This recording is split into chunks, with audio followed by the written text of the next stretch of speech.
Hello. Welcome, welcome, welcome. Welcome. Okay, I'm pulling up the video. Regarding Andrew, I think he should be treated like everybody else. If this was like your next door neighbour and you found out that Okay, here we go. He'd been messing about and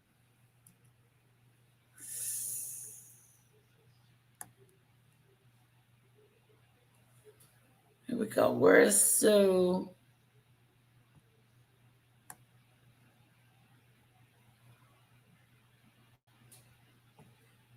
Here we go.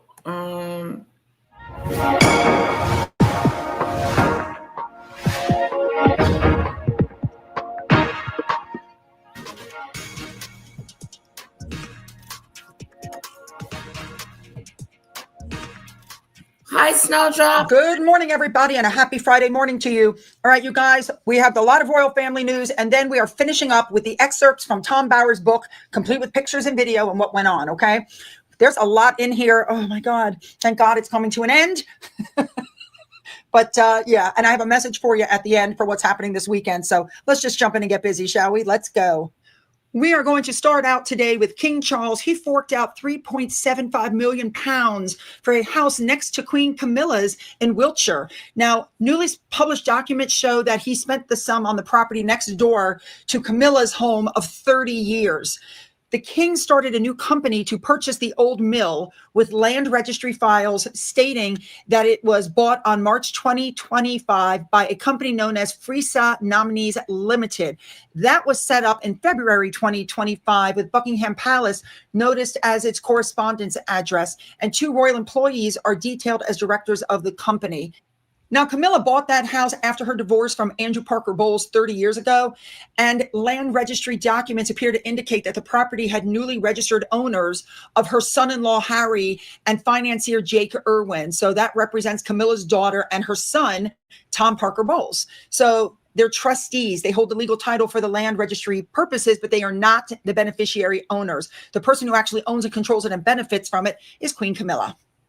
Let's move on now to the Duke of Edinburgh, Prince Edward. He paid tribute to the efforts of staff at Bristol Zoo Project ahead of the public opening of the site's new African forest habitat next month. His visit formed part of a program of events designed to reintroduce the zoo's troop of Western lowland gorillas to visitors ahead of the Easter holidays. The troop remained at Bristol Zoo Gardens in Clifton after the site's closure in 2022. They're being cared for by keepers until the new habitat was complete.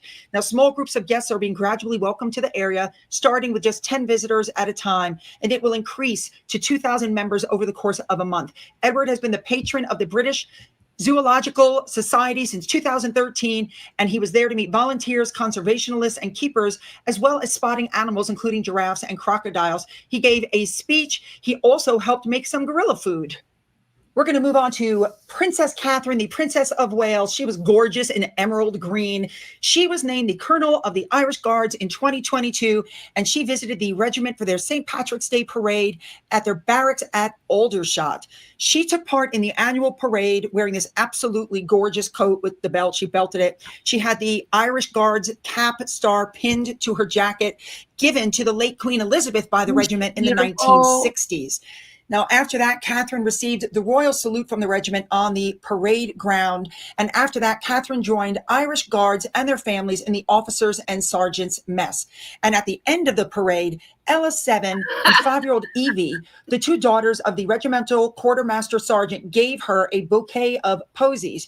She also presented the traditional sprig shamrock to officers and guardsmen, and also their regimental mascot, an Irish wolfhound called Turlough Moor, affectionately known as Seamus.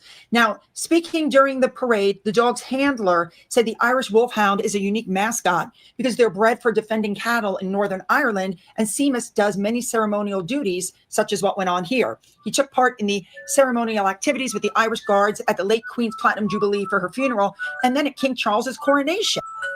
Hold on a second, guys. Hi, sister. Hello? Hey. Hey, I was just letting you know, I think Little Bit Basket should be there by today, if not yesterday. I don't know. Yeah, they just delivered it today, just about Okay. 30 minutes ago. Okay, they said Saturday you should have it, so I forgot to tell you that. Okay, yep. But open it up, make sure that it's a good order, because I don't want no mess out of that. I know, right? It looks like a smaller box. Yeah, I told them to make sure that it's tight in there, because I don't want a lot of movement. Okay, okay. But you got a pretty big basket, but they must have, you know. Yeah. But just take a look at it when she go to sleep or whatever, and just let me know how it is. Okay, I will. I will. Thank you so much for sending it. No problem. Love Have a you. good one. Love you, my sister. Love you too. All right, bye. Bye bye, lovely.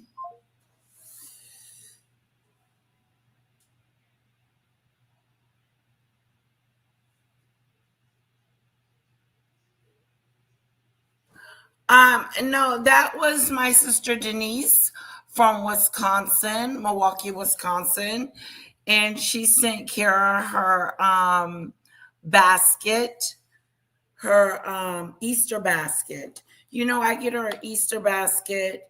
I get her a Christmas basket. I get her all these different baskets. When is Easter?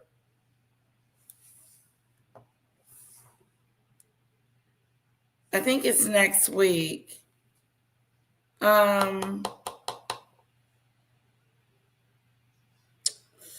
me see if I can show you the basket.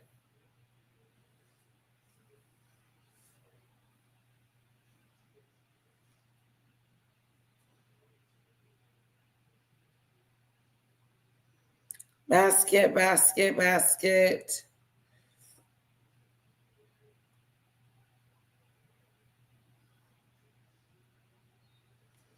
All right, here it is. How do I show you guys? Share.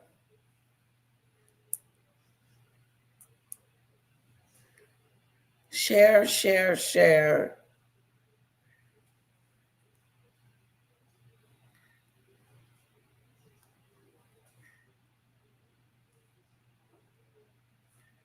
Okay.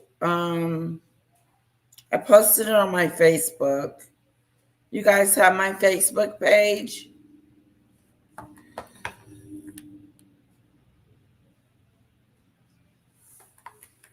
Hold on one sec. Hang in there, guys. We'll get back to Sue in just a sec.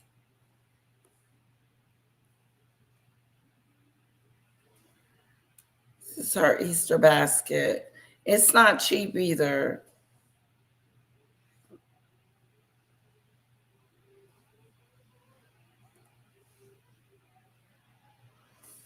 All right. Let me show you. Facebook.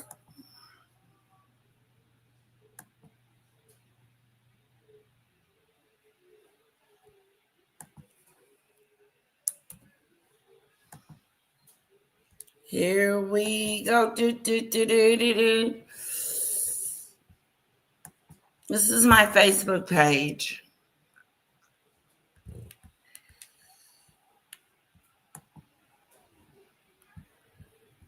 And this is Little Bit's basket that she is going to open up and see. I told her I wanted purple, a dark purple. I wish the wrapping paper was purple, but that's okay. Maybe she couldn't find purple, but she's got a purple bow. So she's got all these cookies, books, candy. This basket was $220. $220. Oh, that's when she was at Mama's house. I'll let you guys take a quick peek.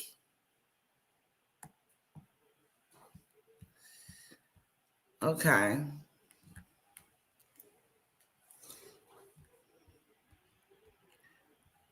What else? Hold on one sec.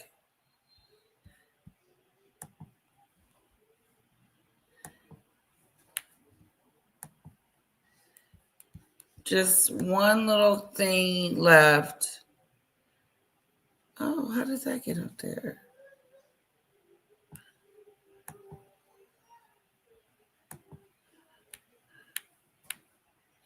Yeah, he does look funny.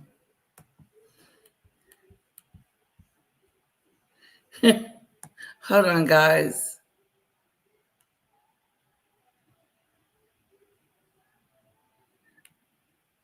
Anyway, moving on. There's my family. There's my girl.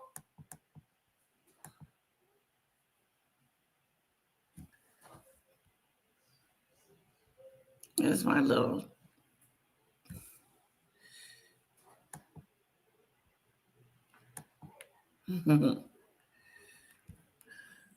All right, back to the show. Catherine also met with junior cadets from Northern Ireland, as well as participating in the official officers and sergeants' pictures. Now, following her appointment, don't forget that Catherine attended the event solo for the first time last year. And while William still held an official role as colonel of the Irish Guards, he wore the unit. Yeah, I think it was cookies, highly sensitive. I think there was like cookies and candy.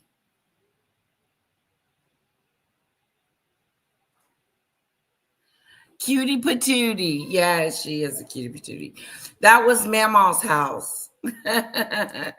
She was at Mama's house when she was on the couch asleep. Yeah. His signature scarlet tunic uniform at his royal wedding. So while Kate was at the parade, then we know where William is, or we were about to cover where William was. Now, of course, Catherine herself got a shamrock, which we know represents Ireland. She also awarded soldiers with long service and good conduct medals before meeting. Look how kids are so easy around her. You see that? Look how they're just like they're not tensed up. They're not scared. They're not walking off. They're not looking for their parents. And you notice that with Meghan. Look how comfortable these two girls are, and they just feel like Catherine is someone that they know. She's relatable. Meghan can't relate to a lot of things. She can't relate to me and you guys, okay? She can't relate to none of you in this chat. You would have to carry the conversation. You would have to engage. You would have to be that person, because Meghan is not an engager. She sits there. She's a fake-a-do. She makes up stories. She makes up lies. And then she turns it off. She'll turn it off. She'll treat you nice for the cameras and turn it off the minute the camera leaves.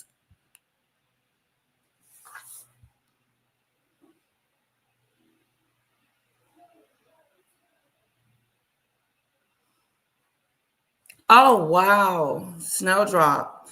Children they do. They recoil. They jump back. They don't want to be close to her. They don't want to have nothing to do with Meghan. Children and dogs. Children and dogs. And when because I love kids. I love going up to, especially babies, playing with them, holding them. I love me a baby. And they don't shy away from me like they do Meghan. They don't run and be like, I don't want to have nothing to do with you. Because they know, kids know. Kids are fully aware when a fake-a-do is in their faces. And look how easy these two little girls are in front of Catherine.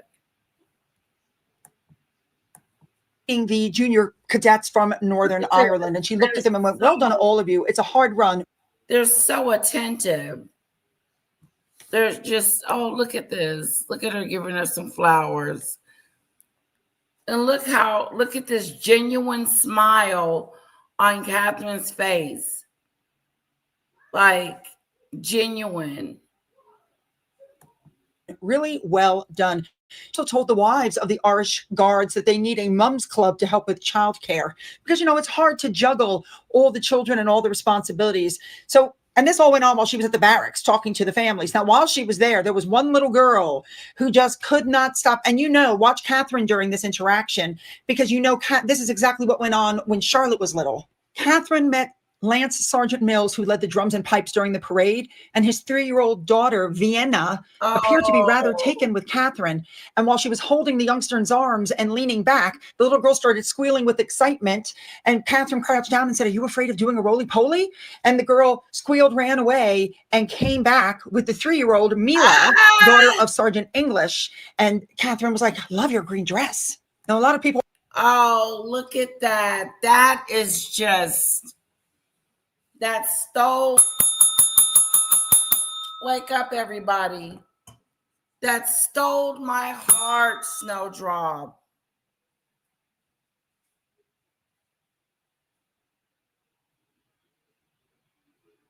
Oh, she was Snowdrop. I used to love going to the baby ward in the hospital. Whenever I was in the hospital for any reason, I'd be like, "Where's the baby ward? I want to go see the newborns." It's amazing. Hello, Kamori. Good to see you. Good to see you. What a beautiful, beautiful hairstyle Catherine had too, with the braid. It was so gorgeous. We're also talking about her hair, the way it was braided in this updo. It looked like a nod to Irish heritage and Celtic folklore because it looked like a, what do they call those? A Celtic knot. It looked like, one of those Celtic Trinity knots. I think it was gorgeous. A big thank you to Remoulade Sauce, as usual, for showing us everything Catherine was wearing, including the pin that used to belong to Queen Elizabeth. And a big thank you to Carol as well for her... Oh, look, she wore one of Queen Elizabeth's pins. Something Meghan will never be able to do is wear the jewelry. You don't even get to wear none of the crowns and the robes and the pageantries. None of that. All that's gone for you. Children are fake-a-do detectors. And see, like, I don't believe my daughter would take to Meghan. I don't see my daughter taking to her. I think that my daughter would ignore her. Yep. She would. I know when my daughter likes to engage and show people her toys, when she meets someone new, she's like, "Look at my toys," to be their friend. And, yeah, Meghan's a fake-a-do. And kids are fake-a-do detectors. Fake-a-do detectors. Meanwhile, Meghan can't even get her alleged children to interact with her. No, it's weird. It's a weird interaction. Even when they are interacting, it's weird. It's a disconnect. Because the kids don't know what to do, and because they don't know if they need to hug her, hide their face, duck down, turn. She's orchestrating their every move. Celtic. We need to talk. I got info on Meghan and Harry. Don't want to say too much on here. Let's say I talked to Dan Wooden. You did? You don't want to say it on here, Kamari? You don't want to come up and tell us? She's all grace. She's...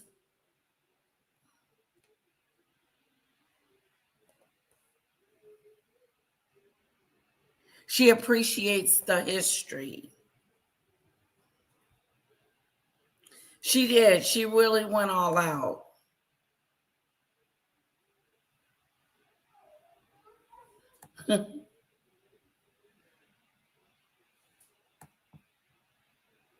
Celtic. Okay. Sorry about that.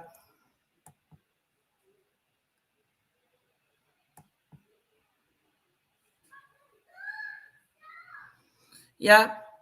You got our attention, girlfriend. Okay, that's fine. Kamori. You got my WhatsApp. Are you on WhatsApp?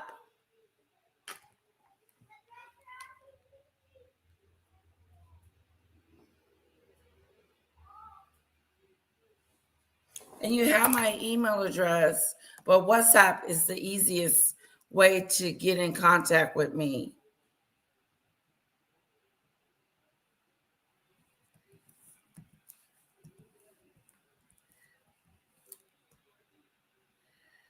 But to get my phone number, you got to email me or come up and I'll put it in the back chat. It's up to you. It's so many different ways to do this. I can give you my phone number in the back chat and we can chat on WhatsApp.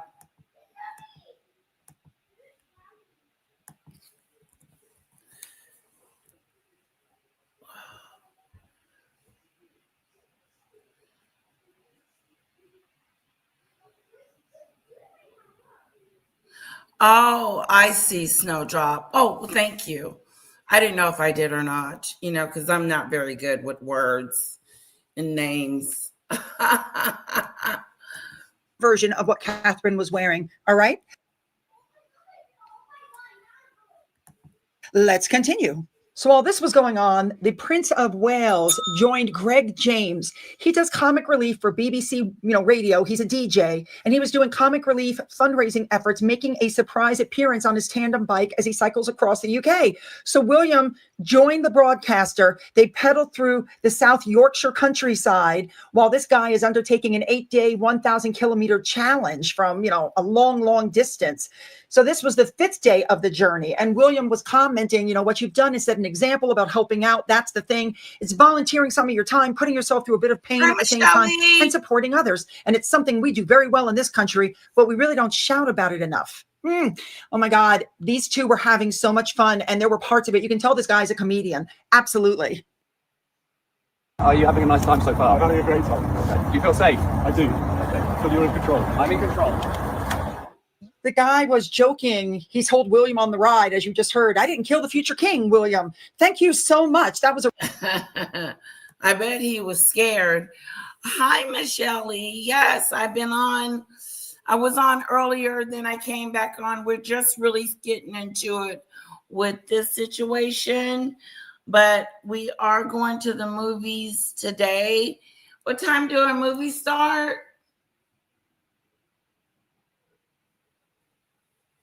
Let me see. There's a movie starting, and I need to find out which one we're going to. I'd rather go to the late one. We're supposed to go to the one at 5. Let's see if there's one after that. Cinemark Theater near me.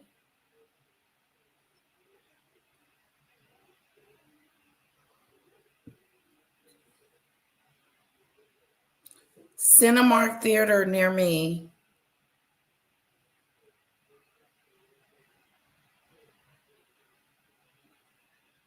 Here we go.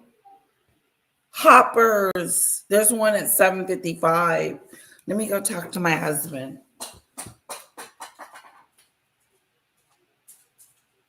Babe, let's go to the 7:55 one.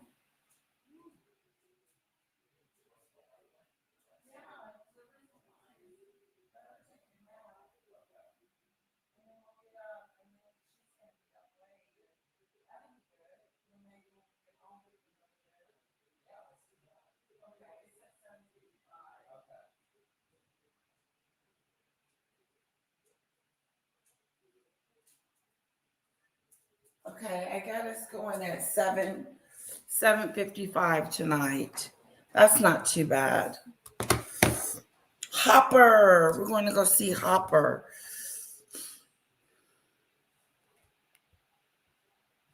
So Michelle was in the garden. Hopper. It's called Hopper. It's a cartoon. I think it's a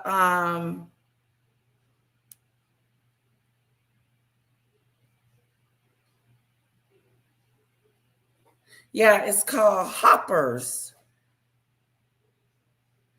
And I guess they're beavers. Yeah, they're little beavers. It's going to be a beaver movie. A real treat. Did you feel safe? Did you feel secure? I was worried there were a few potholes you hadn't seen, but a part of that, we were okay. A movie of you and a snack Hi, of guys. you. It's Prince William. They don't believe it. They don't believe it. Does it look alike? They don't believe it. Why would they believe that? Exactly. They just think you've lost it. That's Prince William there, look. He's hallucinating. Now, this DJ, his father is in the hospital recovering from a stroke, but he called his mom and he goes, Mom, Prince William turned up and he came on the tandem with me. And the mother replies, SHIT, I haven't been watching. Before Greg said the moment had yet to have been shared online. And she goes, well, I'm on my way to visit your dad in the hospital. And he goes, well, tell him Prince William's. Let me know if I'm pronouncing your name correctly. Electrojed. Hello. Nice to see you here. Don't you got a page? Don't you have a channel? Guys, Electrojed is visiting me. Isn't that cool? And I believe he has his own channel. And thank you for visiting me.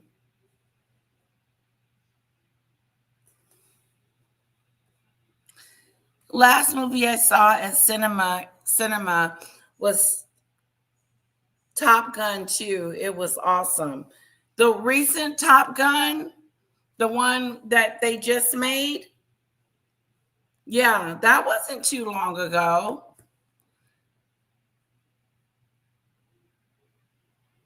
That was years ago. Not that long ago.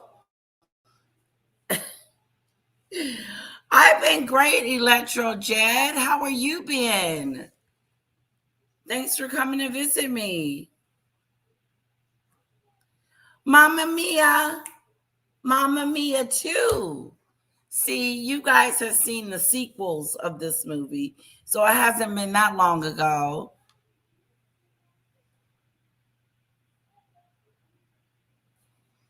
Oh, that sounds like fun. Snowdrop.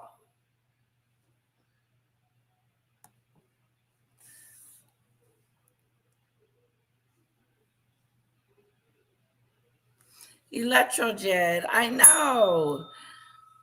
But I who do you hang out with, Electrojed?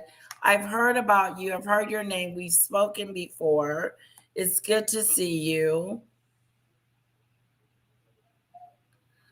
I believe you have your own channel. Feel free to put it in the link, your link in my comment section. It feels like forever.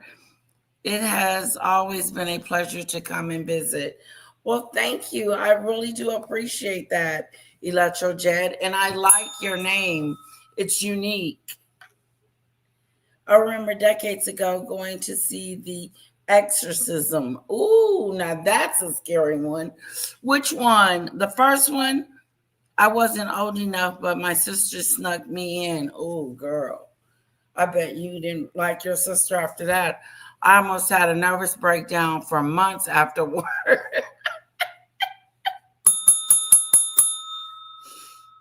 To me, that was the scariest movie in my childhood, was Exorcism.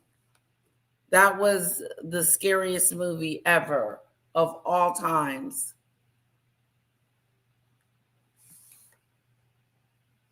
Eyes Wide Shut. I didn't understand that movie. It was weird. Just people running around naked and then sacrificing themselves. It was a weird do. My husband likes that movie though. He's like, let's watch it. And I can't figure it out. I wasn't impressed either, Snowdrop.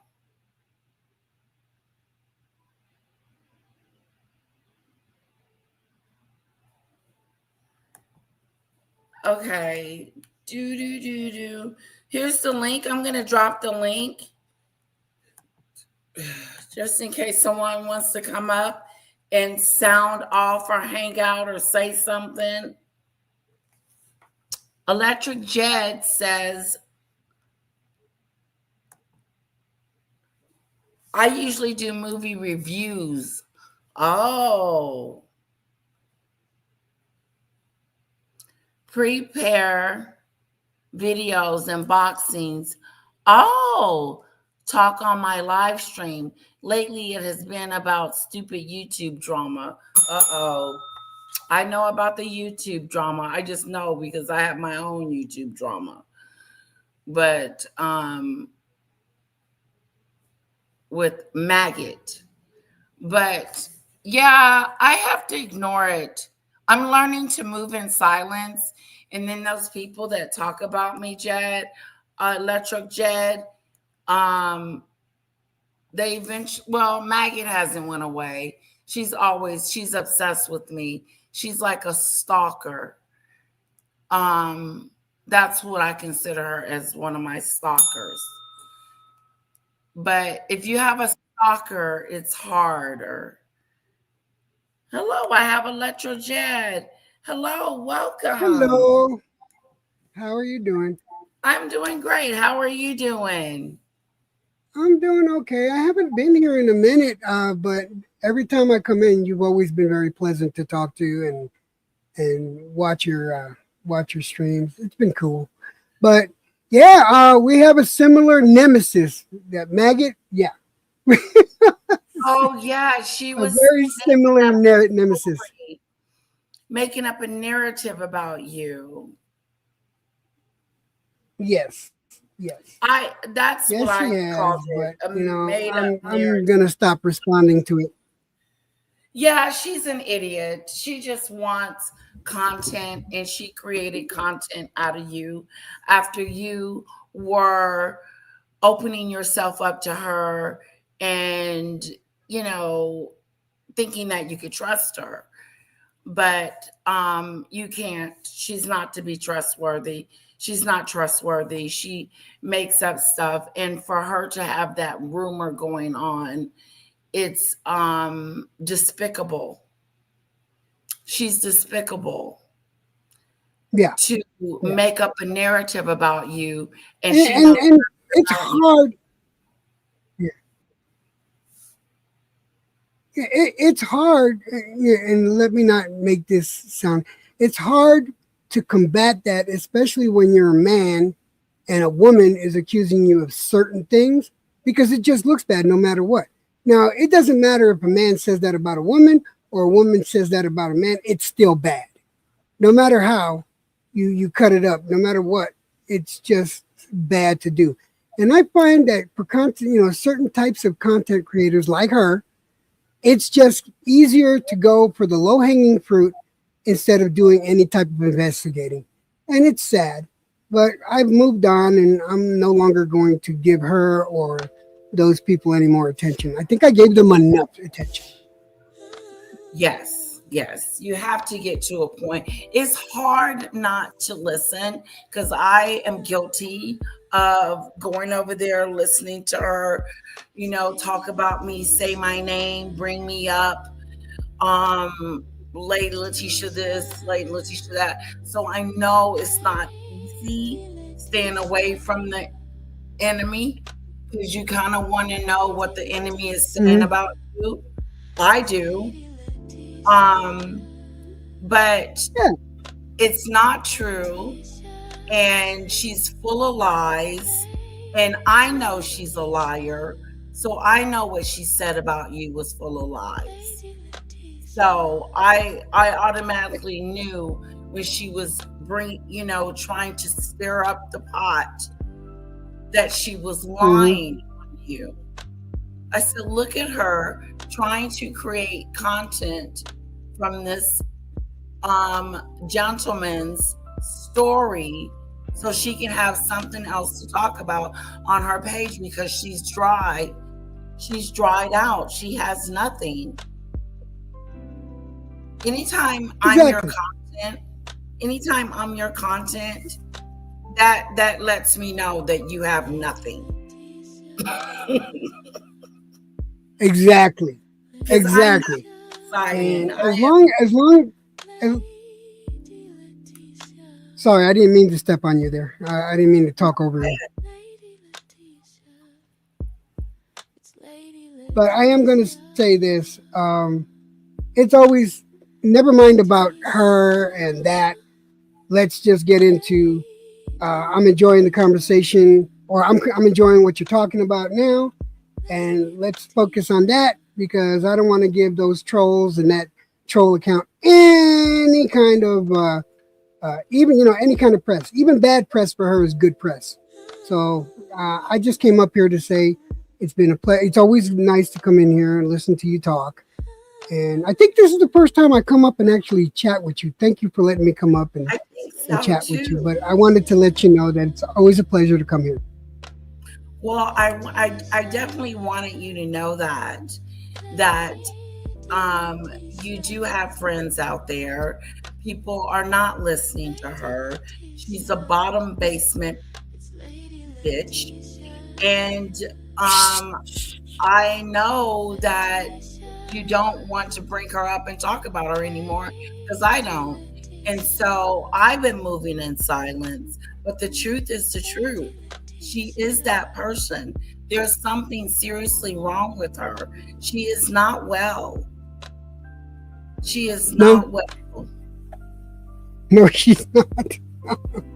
And listen, every YouTuber that creates content and gets on camera, all of us, you, me, everyone included, we are all seeking some sort of attention, whether it be for a cause, whether it be just to get out there and talk. We're all seeking some sort of attention, but then you have those that feel like the only way they can seek attention is by downgrading others, right, and falsifying others' lives. It's like having content by all means necessary, and I don't care who I hurt or who I affect in doing this, just long as I have something to say and people will come watch me. Exactly. And it makes me question her essay stories. It's starting to make me question her own essay stories because of her interpretation of essay. Mm-hmm. Because she was hanging out with Quiet Storm like they were best friends, and what he did to his daughter was unforgivable. And she had him on her channel talking to him and befriending him and telling her chat to be nice to this real essayer that is registered as a essay offender. Mm-hmm. And that right there, what you just said, at least there's some sort of documentation. Yep. There's some sort of documentation. There is a history there. Now don't get me wrong. With me, I'm one of those type of people that if you do the crime and you did the time, I'm one of those type of people that I'll give you a chance as long as you don't mess up. And there's other people that don't feel the same way I do, that they should just rot in hell. That's fine. It just depends on the crime to me. Say again? It depends on the crime. If the crime is, self-inflicted, then it is what it is. But if you self-inflict harm on someone else, I got a problem with that. Yes. So do I. So do I. I had to let go of a friend that I had for 25 years when I found out they did something they shouldn't have done, and I cut that loose. And there was documentation on it and everything like that, so I cut them loose. But with me, there's certain types of situations that come up that if you know how everything is not exactly black and white. There's always shades of gray. Yes. There's always shades of gray. So I try to take that into consideration. But not everybody does. And that's okay. That is fine. There's nothing wrong with trying to think things are black and white. But if you get a whole story and you see that like how many times have you heard of people being incarcerated that were totally innocent? And it took years for them to come out and to find out that they are innocent. But up until that point, everybody downgraded them. Everybody belittled them. Everybody thought that they were the most evil thing. And then come to find out, they did time over a lie. That to me is egregious. It's horrible. It is. And this is why I might give a person a chance depending on the story they tell me and the situation. Like, there's no reason for young people to get hurt. Period. No excuse for it. All right. Right. But if you come into a situation where it's one person's word against another, and the one person that is accusatory of another decides to bring it to the internet instead of bringing it to the police, I have issue with that. I have issue with that because why bring it to the internet? You want to get public opinion on your side instead of getting the police on your side. That I have an issue with.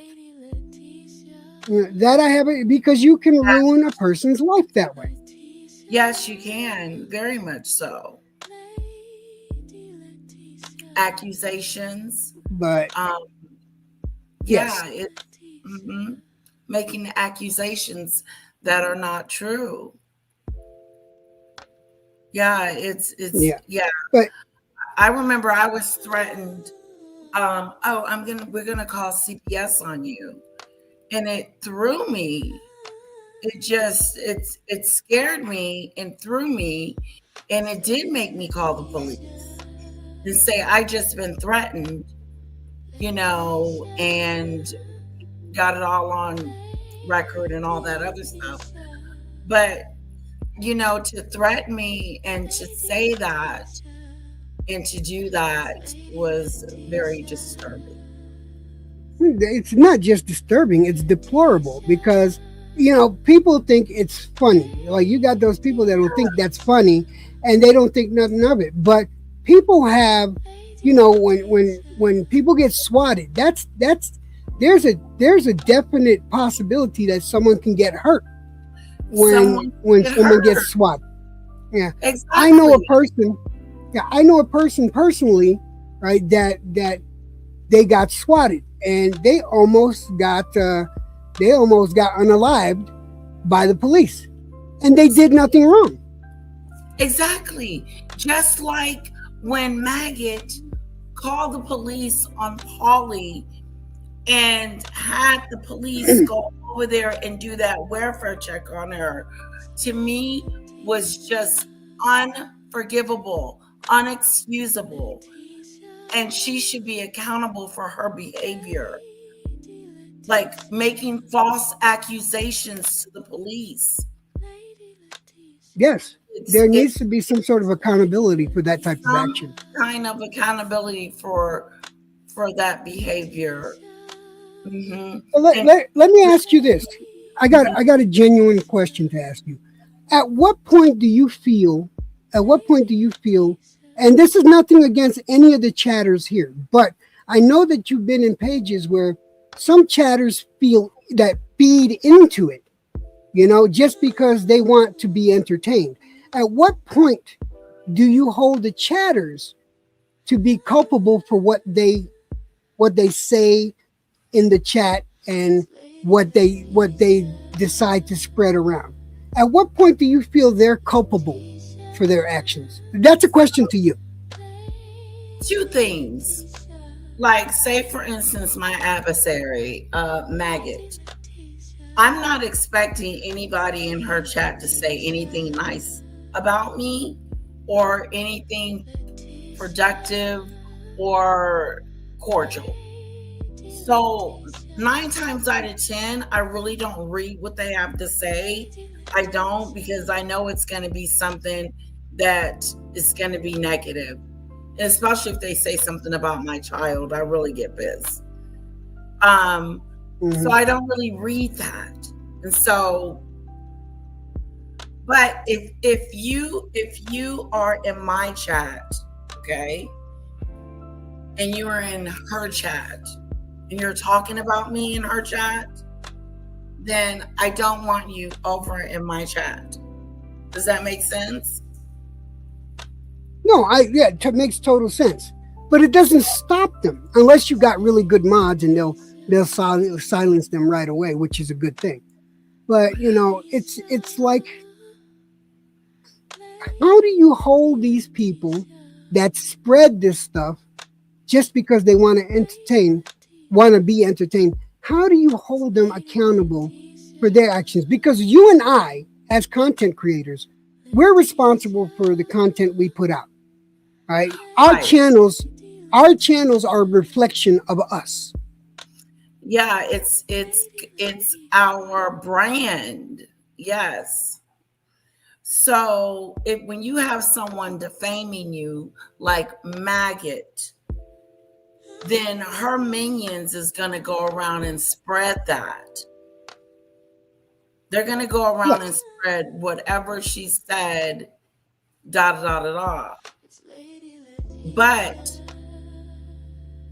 just say if I was in your shoes and I had people coming over to my chat saying that stuff to me, blaming that stuff on me, I would immediately block them, because they're trying to hurt me and trying to do something to me that makes me not feel good about myself. So I immediately block them. Like, that's why when my chat, everybody is we're like a family over here. So if someone comes over here that is rude or calls me out of my name or say something disrespectful, immediately I block them. But I am not the type of person that if you don't agree with me, you don't agree with me. Just as long as you're not calling me names. There's levels of it, because I'm very lenient. I'll let you come in here and say, no, Lady Letitia, that is not how it went. It went like this. I have proof. I don't care about that. Like, you can do that all day long. But when you come in here and start calling me out of my name or saying something, lying on me or something to, that hits me, I don't put up with that. And neither should you. Exactly. And here's the problem. Like, see, you have the capability of, and especially if they're in your chat, like say for instance, they come in your chat and start disrupting your chat and starts arguing with your regular people, it's really time for them to go. Most definitely, and I agree. And I don't spend time on, unless I know them. Say let me just give you an example. Karen, for instance. I know a girl named Karen. Me and Karen is pretty close. Right. She's a subscriber. She's not a content creator. But she watches me and Maggie. Now, if she went over there talking about me to Maggie and spreading rumors, I would cut her out of my circle, and then we're done. And that's it. There's nothing else to discuss. No, and that isn't, because I don't hold it against anybody. I feel anyone could go anywhere they want. you know, and I have no problem with it. Yeah. I let people come up onto my panels that disagree with me or don't even like me. I let them come up on my panel and talk with me about it. As long as they're respectful and they have an honest subject to bring up that they disagree with me on, we can have that debate. We can have that conversation. And I've done that plenty of times.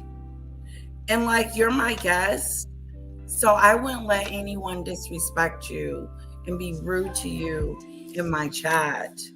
Like, I would I tell appreciate that. I would tell them to stop, and if they didn't, then I would time them out and just go through. That's how I do it. I did long time ago. I told my mods, I said, let's don't kick anyone out unless we have to. Right. Yeah. But is there a friend of yours that is going around talking about you? No, the friends of mine don't go around talking about me. They the people that like, put it this way, the people that I have as mods in my room, I genuinely, well, I don't know what they do all the time, but for the most part, whenever I see them, they don't talk about me, at least not in a negative light. And that's okay. And I like that. But if I see them, talking mad stuff about me, and then they're gonna come over in my chat and be all friendly, I have issue with that, and I'll take their mods away, and I restrict them for what they can say. Yes, exactly. Because you don't want someone over there talking about you and then they coming in your chat, then chit-chatting with you like everything is okay. That's just odd. So yeah, you don't. Yeah, that is. Yeah. That's what's the word I'm looking for? That is duplicitous, to say the least. That is very duplicitous. Yes. So yeah, like right here. It works. It's been working for me. The Louvre butt got it there. Don't get me wrong. I love a good roast. You know how many times I've been roasted, even on my channel, and if it's funny, I'll even laugh, because all content creators have to be able to laugh at themselves, right? I don't mind getting roasted. Just don't be hateful, and don't be lying. Don't lie on it. Like, I know I'm heavy, right? I know I'm heavy, and I know I'm missing teeth, and people make comments on that. And if it's funny, I'll laugh. I will laugh. Right. But if it's not and it's hateful, I'll have something to say.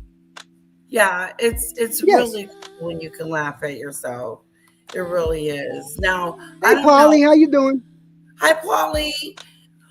Now, I don't know if you know, but me and Lacey got into it. You and Lacey don't get along, do you? Oh no, Lacey's the one that started the whole mess with me and started to lie about me.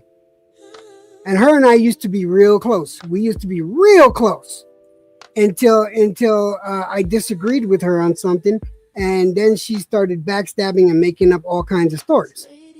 Yeah. That's just the type of person she is. Yeah, she reminds me of Maggot a lot. She reminds me of her a lot. Like, I got a good description. You ever watch The Sopranos? No. All right, there's a character in The Sopranos. It's Tony's mom. Okay, Tony's mom, even though she's old in the show, her attitude and the way she talks and the way she tries to manipulate stuff, Lacey is just like Tony's mom. If you guys know The Sopranos and you know Tony's mom, that's what Lacey is. Always manipulating the situation, no matter what situation is. She just looks like she's a shit starter. But Polly gets it. Like, she starts stuff a lot. Mm-hmm. Oh, so you've seen it, Polly. Polly knows what you're talking about. Hello, Tel.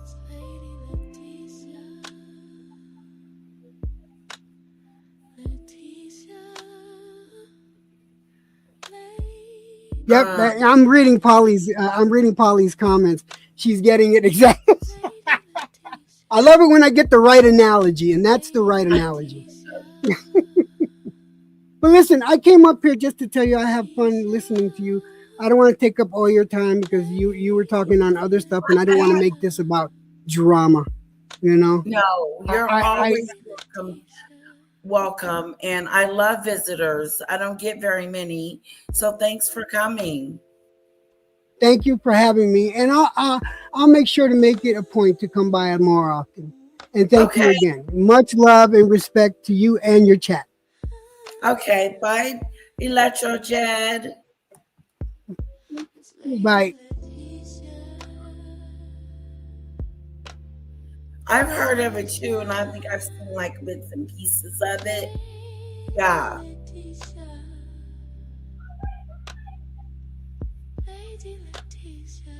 Yeah.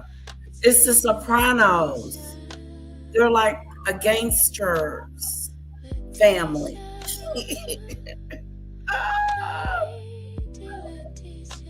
I gotta go get my nails done on Tuesday. And I don't know what I'm gonna get because I love this. And I don't think she can do this. So I don't know.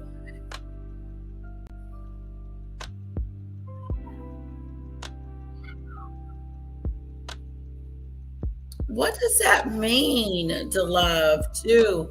I think Jet may have left. Yeah, that was nice. I enjoyed him. He said he's going to come back and hang out with us. And we're not going to talk about the drama. You know, Maggie went after him too, Demon Dictator. Oh, there he is. There's Jed. Yeah, she went after him too.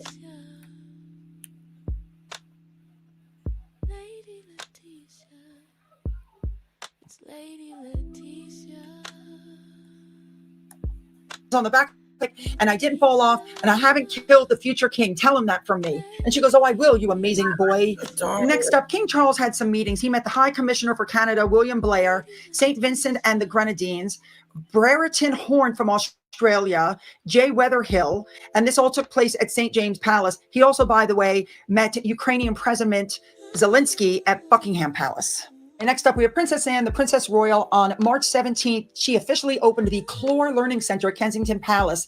This is a new modern center, accessible, and it has inclusive education. It's a facility designed for school visits, community groups, and families to foster a love of heritage through hands-on learning. Princess Anne toured the new facility, met with children from Arc Bruno Primary Academy, as well as staff and supporters from historic royal palaces. The center was funded by the Clore Duffield Foundation and is part of a larger initiative to make Kensington Palace more accessible to the community.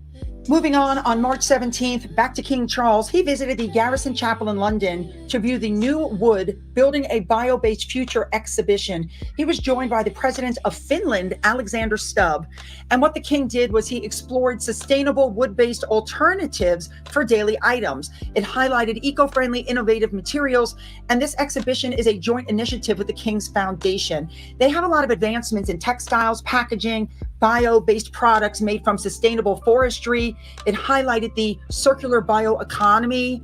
And this event, again, was partnered with the King's Foundation, the Circular Bioeconomy Alliance, and the Finnish Forest Association. Look at the king being the king. This is what I'm talking about.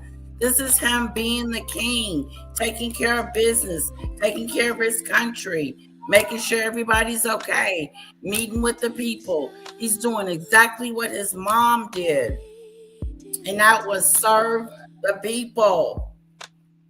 He's not studying his brother. He is not his brother's keeper.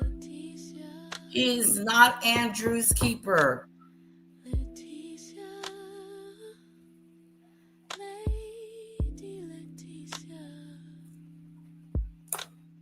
Well, wooden spoon. Prepping is just being prepared for in case stuff happens, like, oh, blackouts, hurricanes, and such. My next video will be on the bug out bag. Oh, that's gonna be interesting. Are you gonna go live to do it? Or are you gonna do it like upload a video? I would love to come watch it. Put your link in the chat, Jed. I'm gonna call you Jed. Electro Jed, put your link in the chat.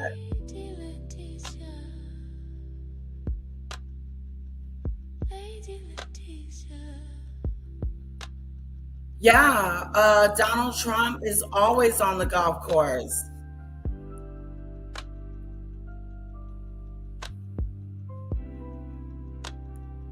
Oh, Polly.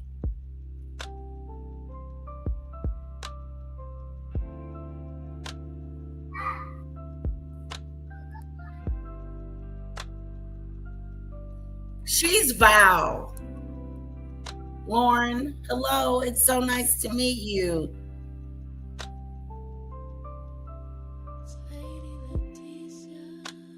So, Lauren, you were a mod for Denot, and she called you a Val person. She was just jealous. She's just jealous. Hey, Polly. Oh, I know something that'll piss off our friend. I have something to ask you. Kamari, let's see, how is Kamari gonna get? Kamari, I sent my email. I know you said you needed to talk to me. So, hi, Debbie.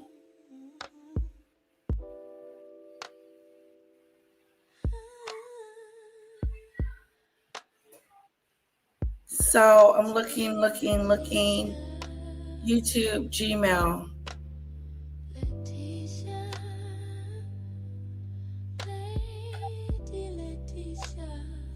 Kamari, I don't see any emails from you. Who sent me an email? Polly.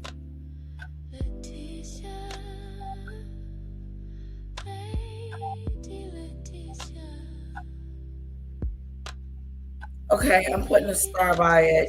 You sent me 3. Okay.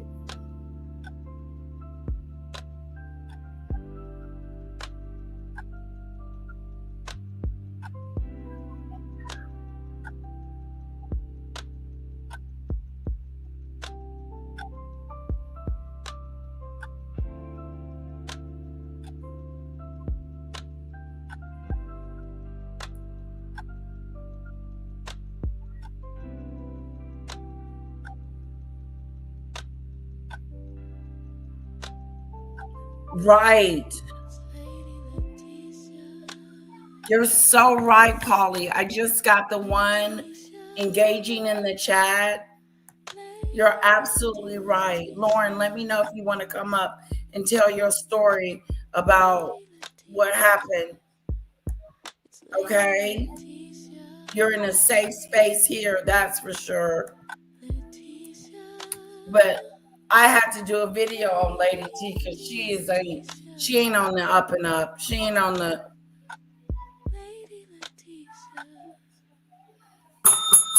I would say that King Charles is doing an excellent job at doing his job. Look at him. Gets up in the morning, puts on his suit, and go out there and serve the people. He's serving the people.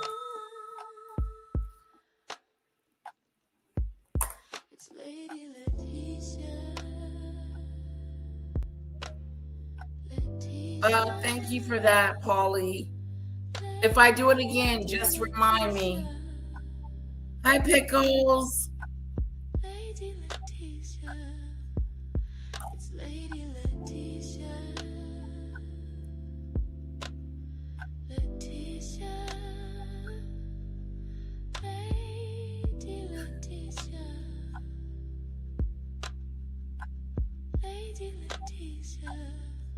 Oh, that's going to be awesome, Electro Jed. Okay. I'm gonna have to look at some of your other videos because I don't have a generator, and maybe that's something I need to get. I bet Lauren, she's a cuckoo bird. All of them are cuckoo.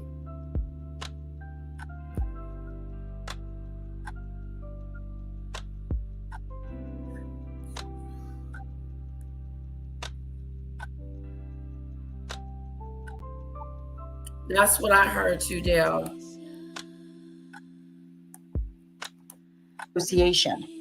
All right, it's being reported that Eugenie and Beatrice are both having issues at home with their husbands amid all the scandals going on because the husbands feel like they have been dragged into something that's way over their head. Now, the princesses are obviously devastated by what's been happening. And while Jack and Edo, they're being reported, are doing their best to be supportive, the strain is affecting their home life. The view of the parents has been irreparably shattered, and they're facing social. Oh, snap-a-doo. They're not doing too good as a family. Edo, they're being reported, are doing their best to be issues at home with their husbands amid all the scandals going on. Eugenie reported facing marital issues as her husband feels dragged into her drama with Andrew while her sister can't stop crying. What? We're having marital issues.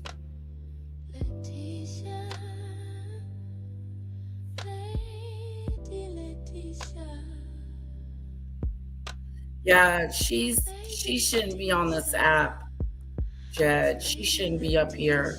The things that she does and says, I think that there should be a petition to kick her smooth off.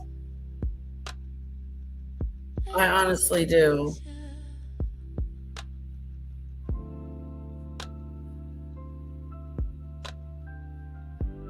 Yeah, I got all three of them. I read the first one, the one from yesterday. You were right. You're absolutely right about it. Stay out of there. Okay? Stay the hell out of there. God, I can't believe I need people to tell me that, but I do.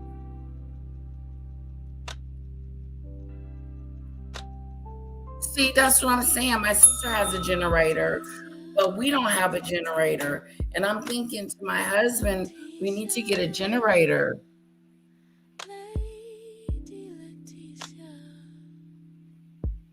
Okay, is Tom got a new show out? Yeah, Trump's a poopa doopa.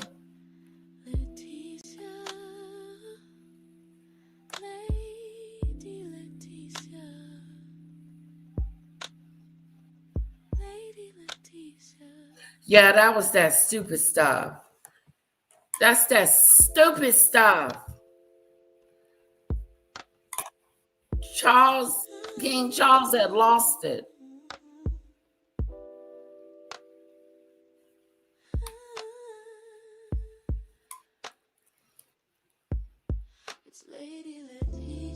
Yes, and stay the hell from over there. Jesus. I know. Hello, Jean. Welcome, welcome, welcome. But sometimes I need told. People need to tell me. Move in silence. Shut the hell up.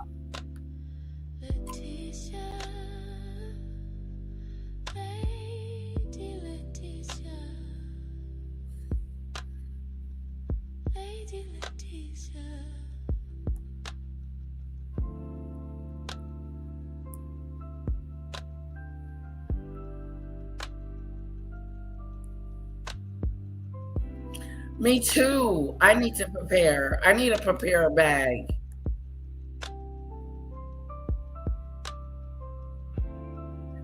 Look at what's going on with Fergie and the kids and the whole family.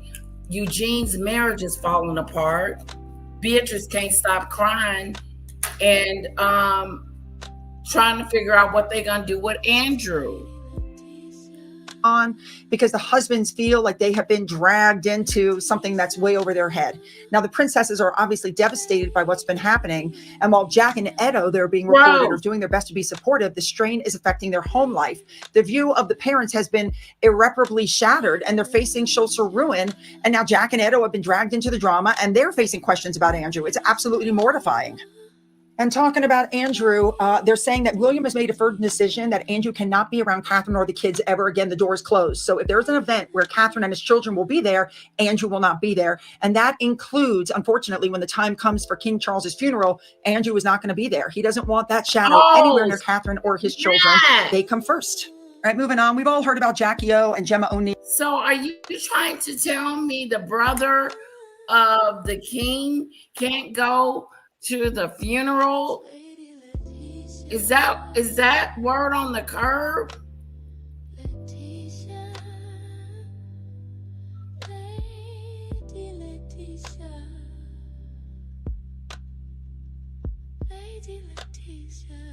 Oh, I ain't got none of that. Snowdrop in reserve.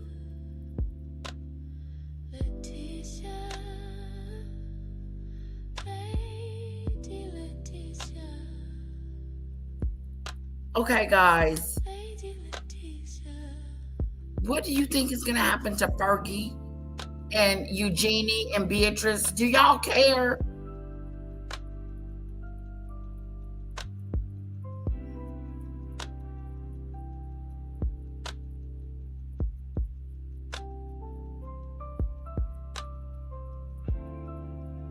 Hi, Luna's Blade. Good to see you.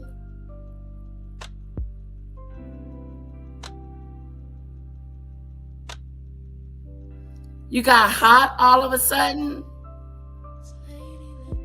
Is it a hot flash? Okay, go lay down, get a fan. Cool yourself off, girlfriend.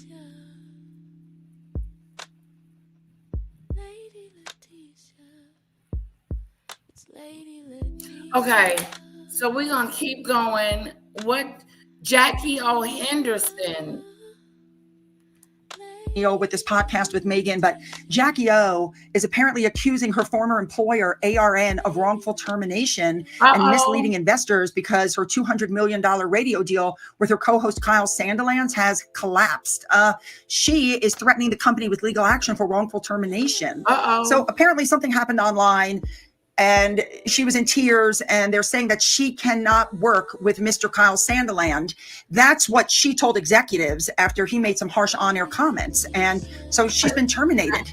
Now, in the same statement, ARN said it had offered her the possibility of an alternative show, but she claimed through her manager, Gemma O'Neill, that she didn't quit, she didn't resign, she was not offered another show, and she's looking to possibly sue. Now, she's claiming they're just trying to get out of a really big, expensive contract. But what Jackie Henderson did in 2022 was she decided to replace her veteran manager with Gemma O'Neill, prioritizing personal loyalty over professional objectivity. And they're saying that that contributed to the collapse of her radio partnership. What's being said is that the bestie management style didn't mitigate escalating conflict, which led to the contract terminations. It's also being reported, however, that they were having trouble getting advertisers bringing people in, and an advertising director alleged that the show was struggling to attack people thanks to the activist group Mad Effing Witches, who are well known for campaigning against Sandilands. And so what's being reported is they have clients who said they're against a particular character on the show, or we have clients who appear and then the activist group gets involved, and we have to move to spots to other areas in the station. So there were already issues. Now, before we get into more and the last bit of what Tom Bauer pre-released, you should know they're saying that Harry is really fuming. He's willing to let a lot of stuff slide, and he doesn't like to give oxygen to his critics. But the notion that he's Meghan's personal poodle has really shaken Harry and stirred up old wounds that really sting. They're saying that there's not a shred of doubt in Harry's mind that Camilla is the main troublemaker, that she made life difficult for him and Meghan when they were still in England and still bashes them to this day. This book is clear of evidence of that in his view. Really? He's not even talking about what he wrote about Camilla in The Spare. But Harry wants to know who else is joining in and spreading all these rumors. He's on the warpath and is asking everybody who contributed to this book. All right, it's time now to dive back into Tom Bauer's excerpts. Here we go. Next up, Meghan was with Harry in New York to receive the Humanitarian of the Year award from the insignificant Project Healthy Minds group, who were delighted by the publicity that Meghan bestowed. Meghan later appeared on stage at the Fortune magazine's Most Powerful Women event in Washington. And in between these two events, she posted a video clip of herself with 4-year-old Lily on International Day of the Girl. And her caption was the hopes that her daughter would become an activist. But then some cracks started to appear, because when they were together, Meghan and Harry looked tired. In New York, they seemed to be arguing after Meghan pushed Harry's hand away, and there was good reason for the tension. Oh. In her latest bid to reposition herself from a fashion plate into a powerful commercial and mature influencer of consequence, Meghan approached Harper's Bazaar, her trusted promoter, to signal the transition to her new status, or as she would call her make or break bid for commercial success during 2 lengthy interviews, her own next chapter. Now, Harper's agreed to feature Meghan on a front cover of its valuable Christmas issue with the caption, "Meghan, Duchess of Sussex meets her moment," taking a risk. Meghan had agreed to pose for a series of photographs showing a mature woman, seemingly without makeup, or in the industry jargon, the no makeup makeup. The resulting cover picture did not flatter the 44-year-old. Neither did the other photographs of her modeling clothes and jewelry, nor did the interview. After years of uproar, Meghan's protest to Harper's Caitlin Greenridge that because of Megxit, she had lost her agency and her humanity, it was guaranteed to rile the victims of her Oprah Winfrey interview. Angered by the clamor of her critics, she intimated her desire was to break through the noise so people can see she is authentically trying to be herself. I haven't. Puncturing that image, Greenidge sneaked one mocking anecdote into her article. As Meghan entered the house for the interview, the butler announced, "Meghan, Duchess of Sussex," to an empty room. Now, as usual, Meghan steered the interview into 2 familiar zones. First, her children. "I hope they see the value of being brave," she said. Bravery, according to Meghan, was her children watching her cook when the jam was just on a pot of the stove bubbling. Secondly, she spoke about Harry. "He loves me so boldly, fully. No one in the world loves me more than him." That endearment was followed by the revelation, "You have to have someone who's just this childlike wonder and playfulness." Her only error, she admitted, was trying to be perfect. She said, "That's not a lot of fun, not least because I get to make mistakes. They are not listed. Her mistakes, I mean." And in common with all of her other previous interviews, Meghan's moment was another step on the familiar treadmill to establish her relevance and importance. But in delivering her thoughts and childhood memories, Meghan once again revealed a lack of any substance. After This bizarre thing was, we should read it one day. We should read it one day, Demon Dictator. Yeah, Del, she's coming. Maybe you can be her stylist. I want to read the bazaar. After hours of interviews, even the favorably disposed Greenidge described a woman whose fame was entirely based on her marriage. Now, it was Your fame was totally based on your marriage.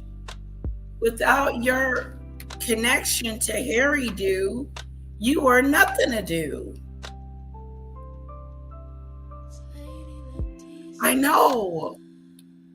Let me see Harper's Bazaar.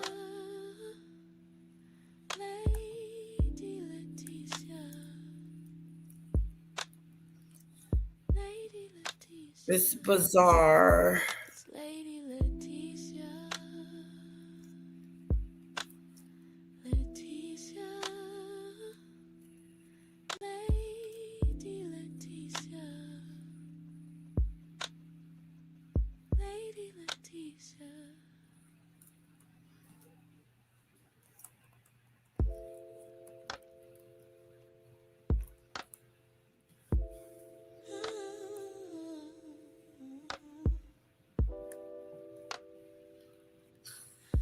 Okay, if somebody could find it for me.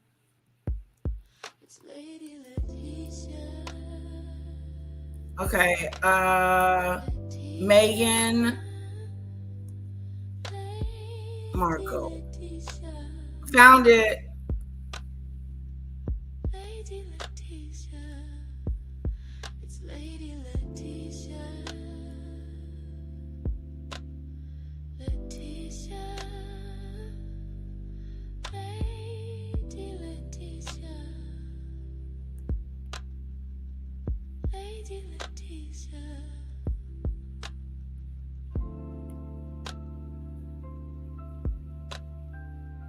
This ain't it.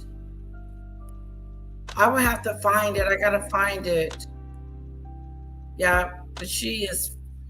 It's gonna be a whole bunch of word salad and all that. But I would love to read it to you guys. At this time that Meghan was trying to decide on the launch date for her Netflix trailer for her new series. And before announcing the Harper's interview, Meghan's publicist spotted Catherine, the Princess of Wales, would be attending the Royal Variety performance in London on November 19th. This would be a clash, okay? But perhaps also perfect timing for Meghan, because meeting her moment with Harper's Bazaar in the days before Christmas was going to be make or break. So if all of these carefully organized events fail to relaunch her in 2026, then the Sussex's future would be very bleak indeed. It's bleak. All right, you guys, that is the end of the Tom Bower information that was leaked out. If anything else comes out at all, please believe me, I will report on it. But right now, that's what we have. Now for Saturday, you guys, we're going to be covering the whole. Thank you. Thank you, thank you, thank you. Thank you, thank you. Sue Smith. Regarding Andrew, I think he should be treated. Okay, what else do I have in my repertoire? Okay, Meghan Markle whips Harry into paranoia. Let's see here.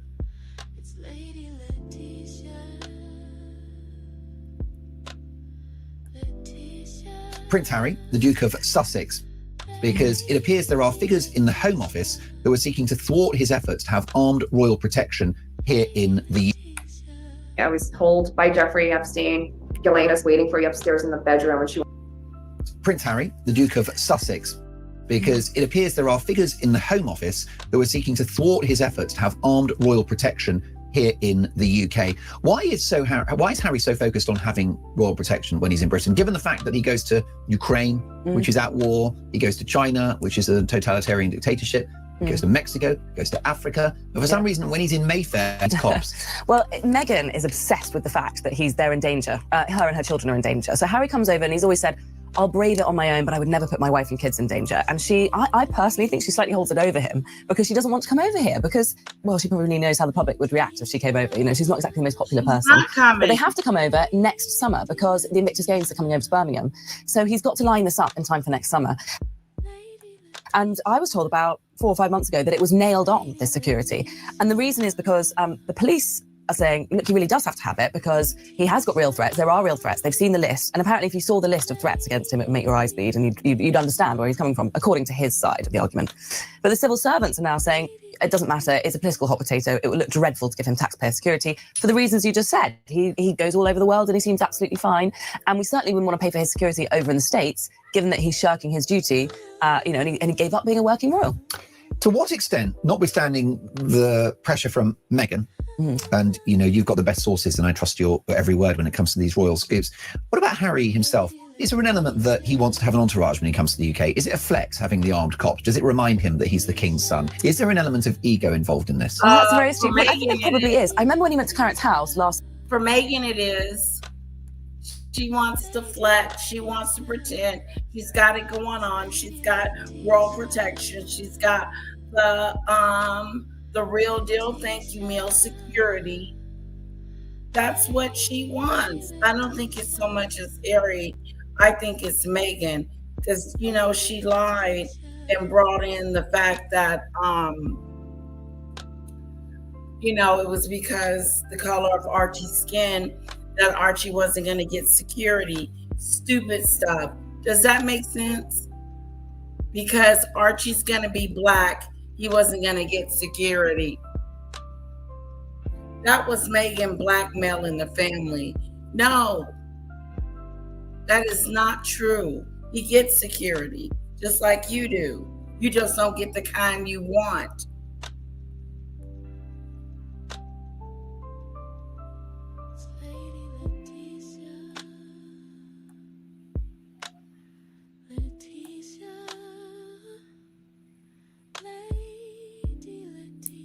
Yeah, I've moved on. The Commonwealth Games.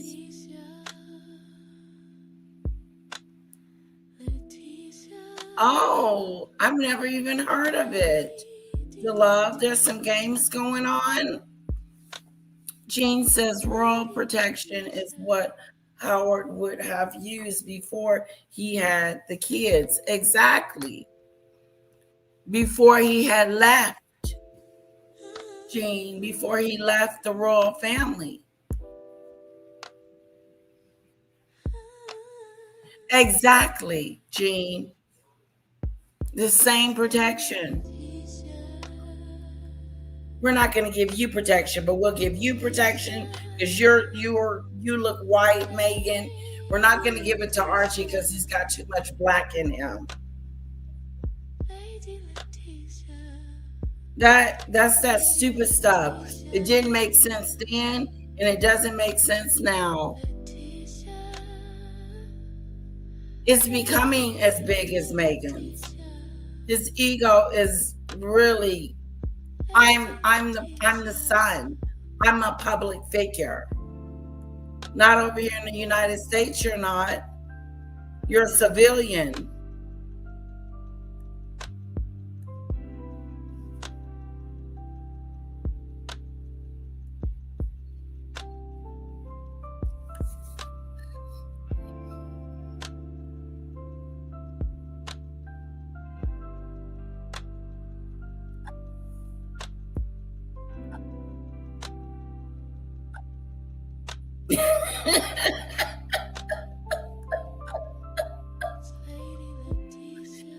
Thank you, Snowdrop.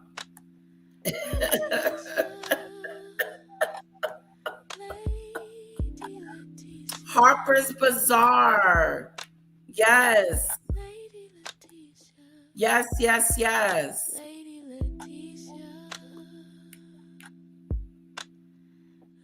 I pulled it up.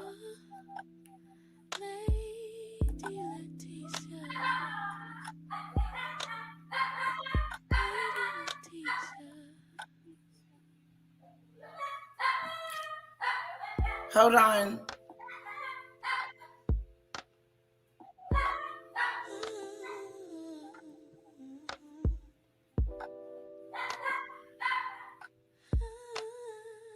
The Duchess of Sussex shares a pinboard collage of her cherished personal photos and scraps.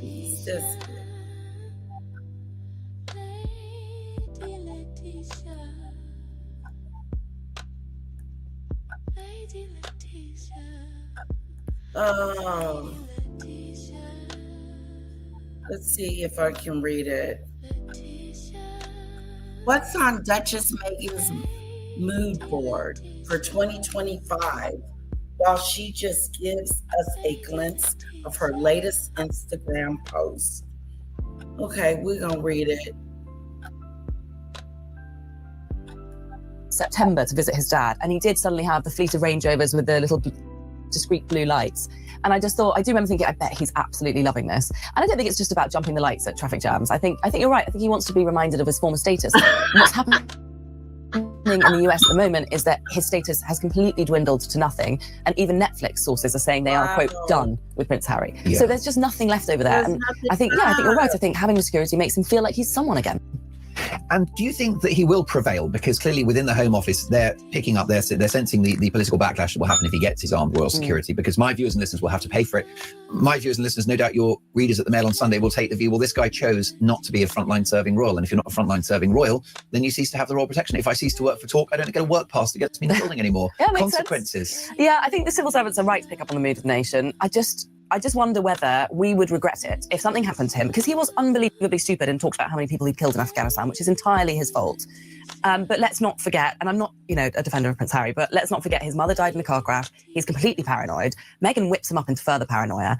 But I have been told by sources close to Harry that there is this list of people who are really out to get him, two of which I think have been to prison and have now been re-released. And one woman actually came close to him twice recently when he was in the UK. An alleged stalker. An alleged stalker. Who at one point reportedly turned up at the High Court where he is currently suing your paper. Oh, yes. Well, I didn't actually know that, but I know that she came close to him at a she was radio in the, station. well, reportedly in the gallery. Oh, wow. Well, exactly. That must have made him extremely paranoid. And he did indeed burst into tears in the witness box at the end and sort of rushed off in a huff. When he went to the radio station, it fell to the security guard of the radio station to protect him from this woman. And then eventually his PR man came along, and he was army trained. And so he kind of protected Harry. But it is pretty basic levels of protection if that woman had a knife or something.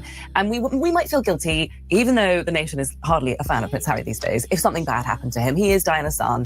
I think you probably should have it. Well, I'm going to get slammed for saying that. You and I are in agreement on that, and I am a master of unpopular opinions. Okay. It's my speciality. Because I am no fan of Harry. Like you said, you're not a cheerleader for Harry, because I think he's been very hypocritical over the years and done untold damage to the royal family, arguably for money. But the threats, you don't need, and it's interesting, your well-placed source has said there is a list as long as your arm of tangible threats, and I don't doubt that's true. But even if there weren't, the threat is implicit, because he is the son of the King of the United States.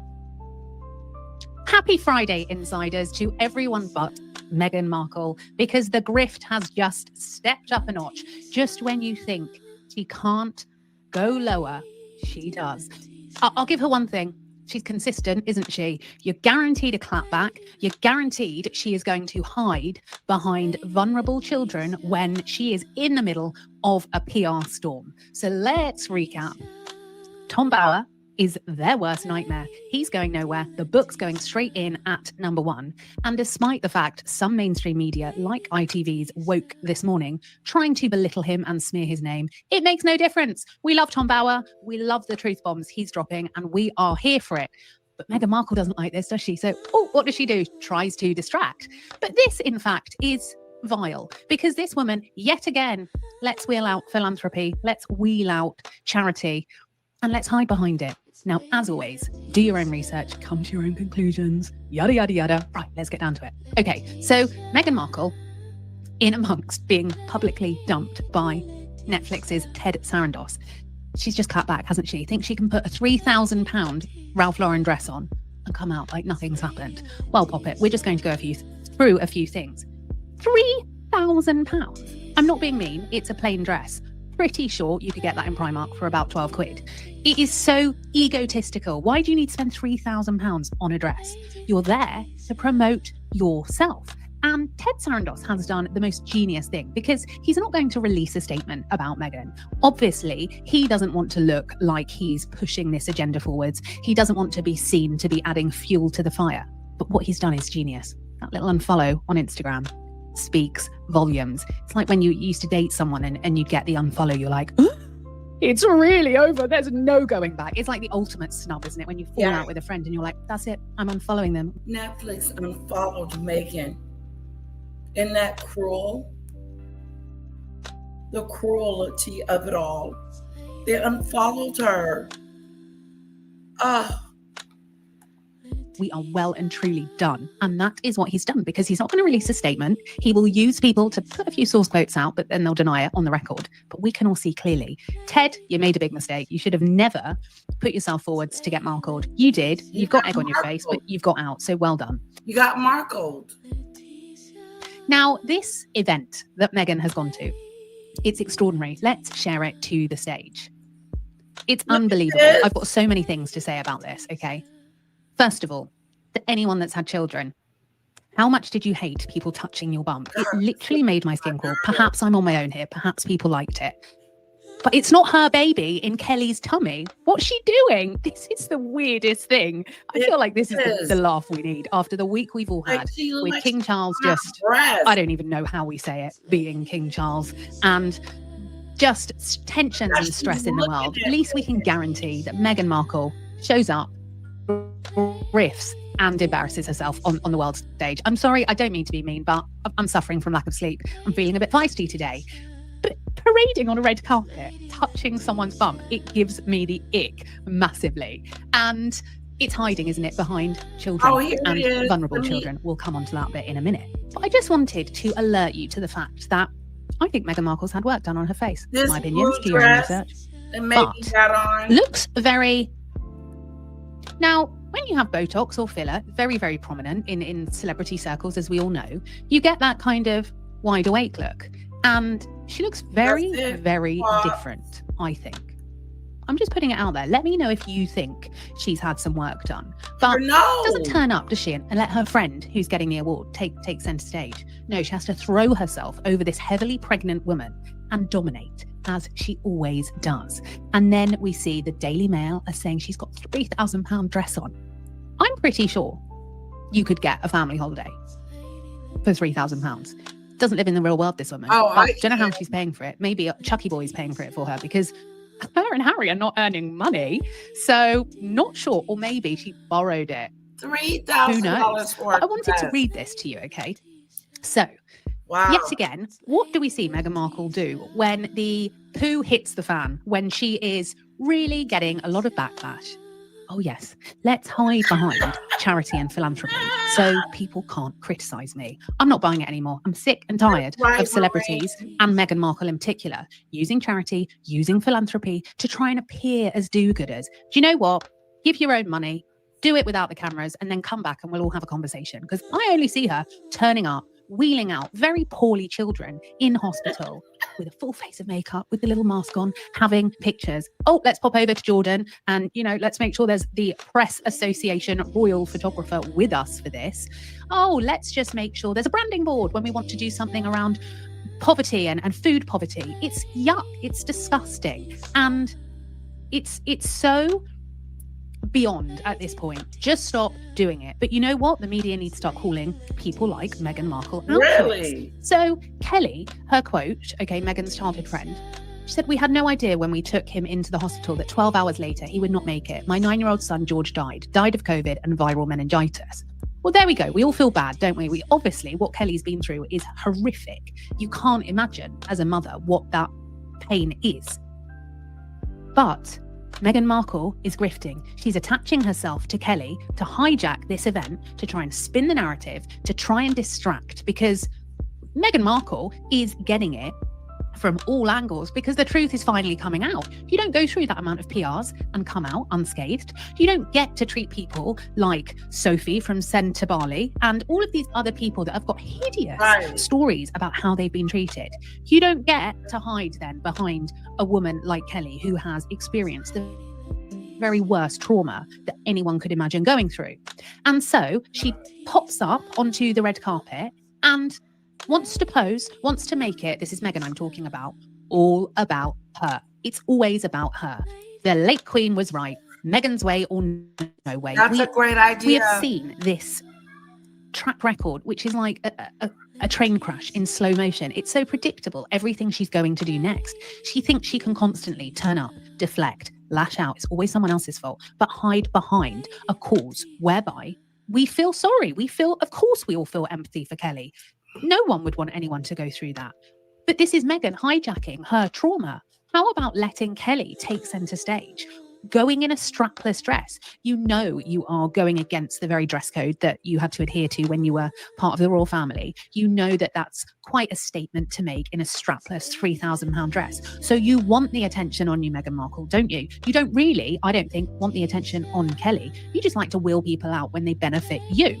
Now, the Alliance for Children's Rights, pretty sure if we asked Meghan Markle 3 things about them, she couldn't name these 3 things, or even 1 thing. So this is a non-profit legal service organisation based in Los Angeles that aims to protect the rights of impoverished, abused and neglected children.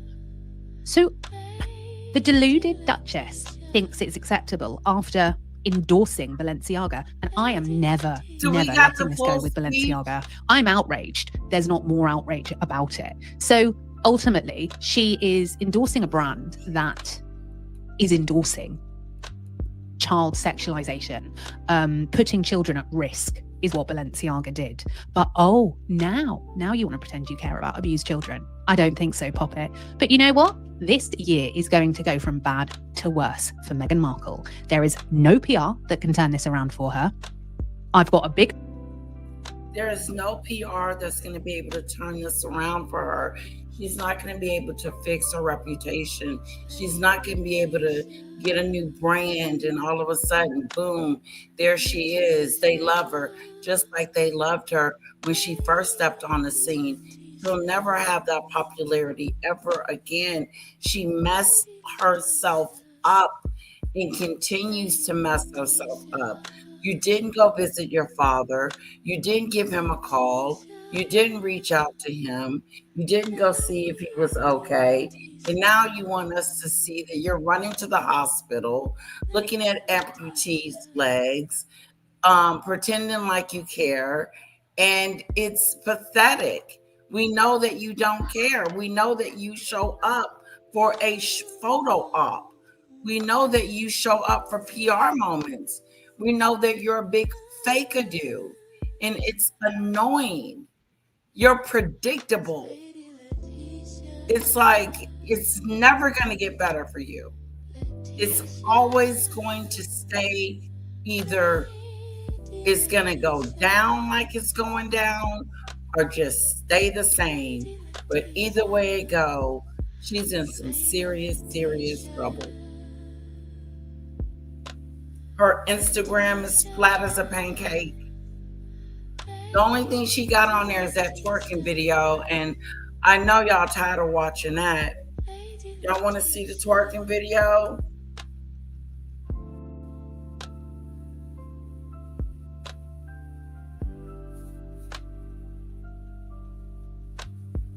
Come on. Look at her all over this lady. Here's the dress. Here's the $3,000. I don't like it. It's something about the waist that is giving me ugly.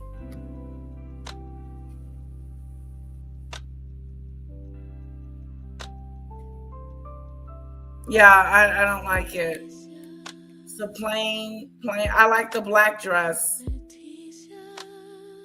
I like the black dress.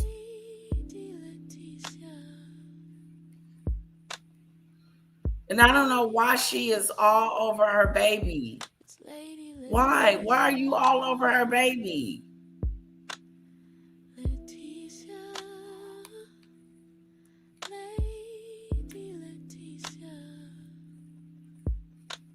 Hold on, guys.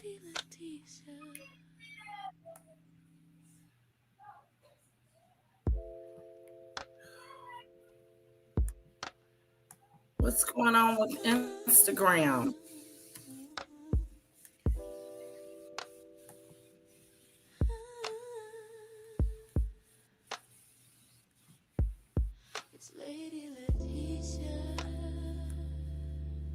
Okay, let's go here. Let's work and do it. Is this the twerk one?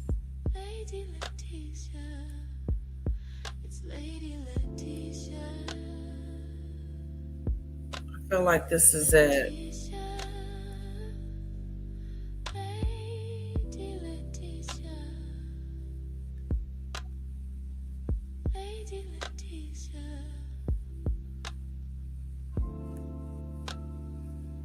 I missed, where is the twerk-a-do?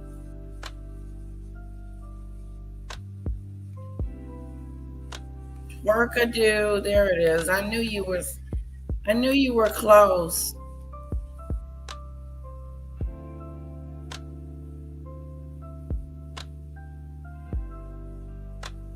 Making a fool out of yourself.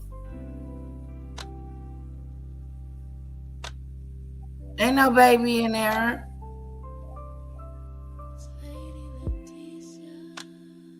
No, there's no baby in there. That's gonna be a no.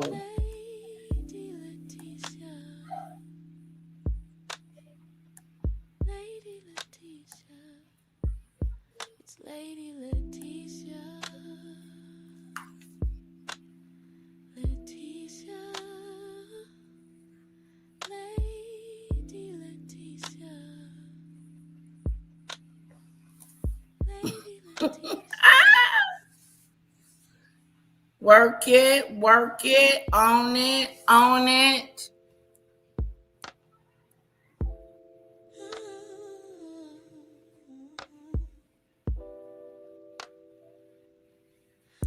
Exactly. It's not about how much it costs. Look how low she going. Just nasty. And then gonna show us the video.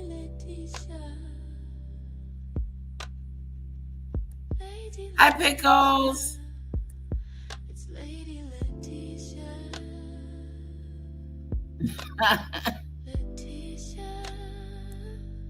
Yeah, I didn't care for it. It looks fake-a-do.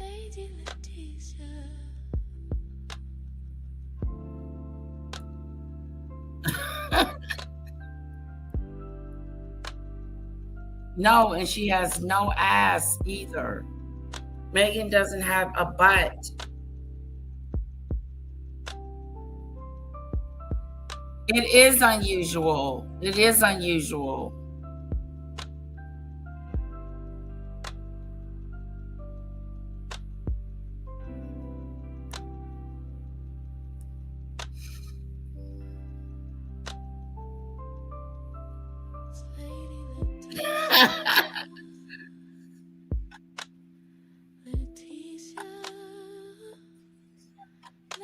No, she didn't.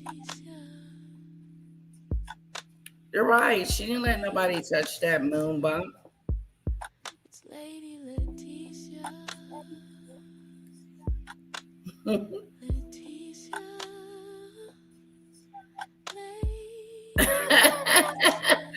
Girl, you know she won't want to stay in the master bedroom.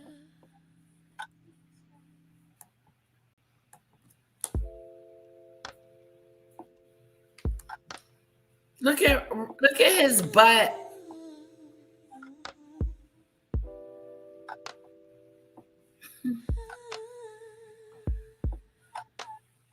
Right, Jean.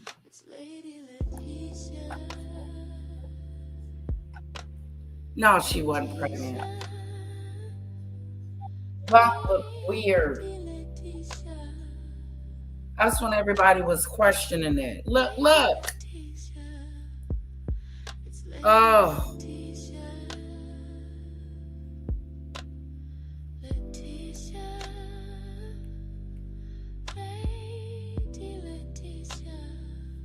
I like that. Del of Oz. Look. I need to put this as my backdrop.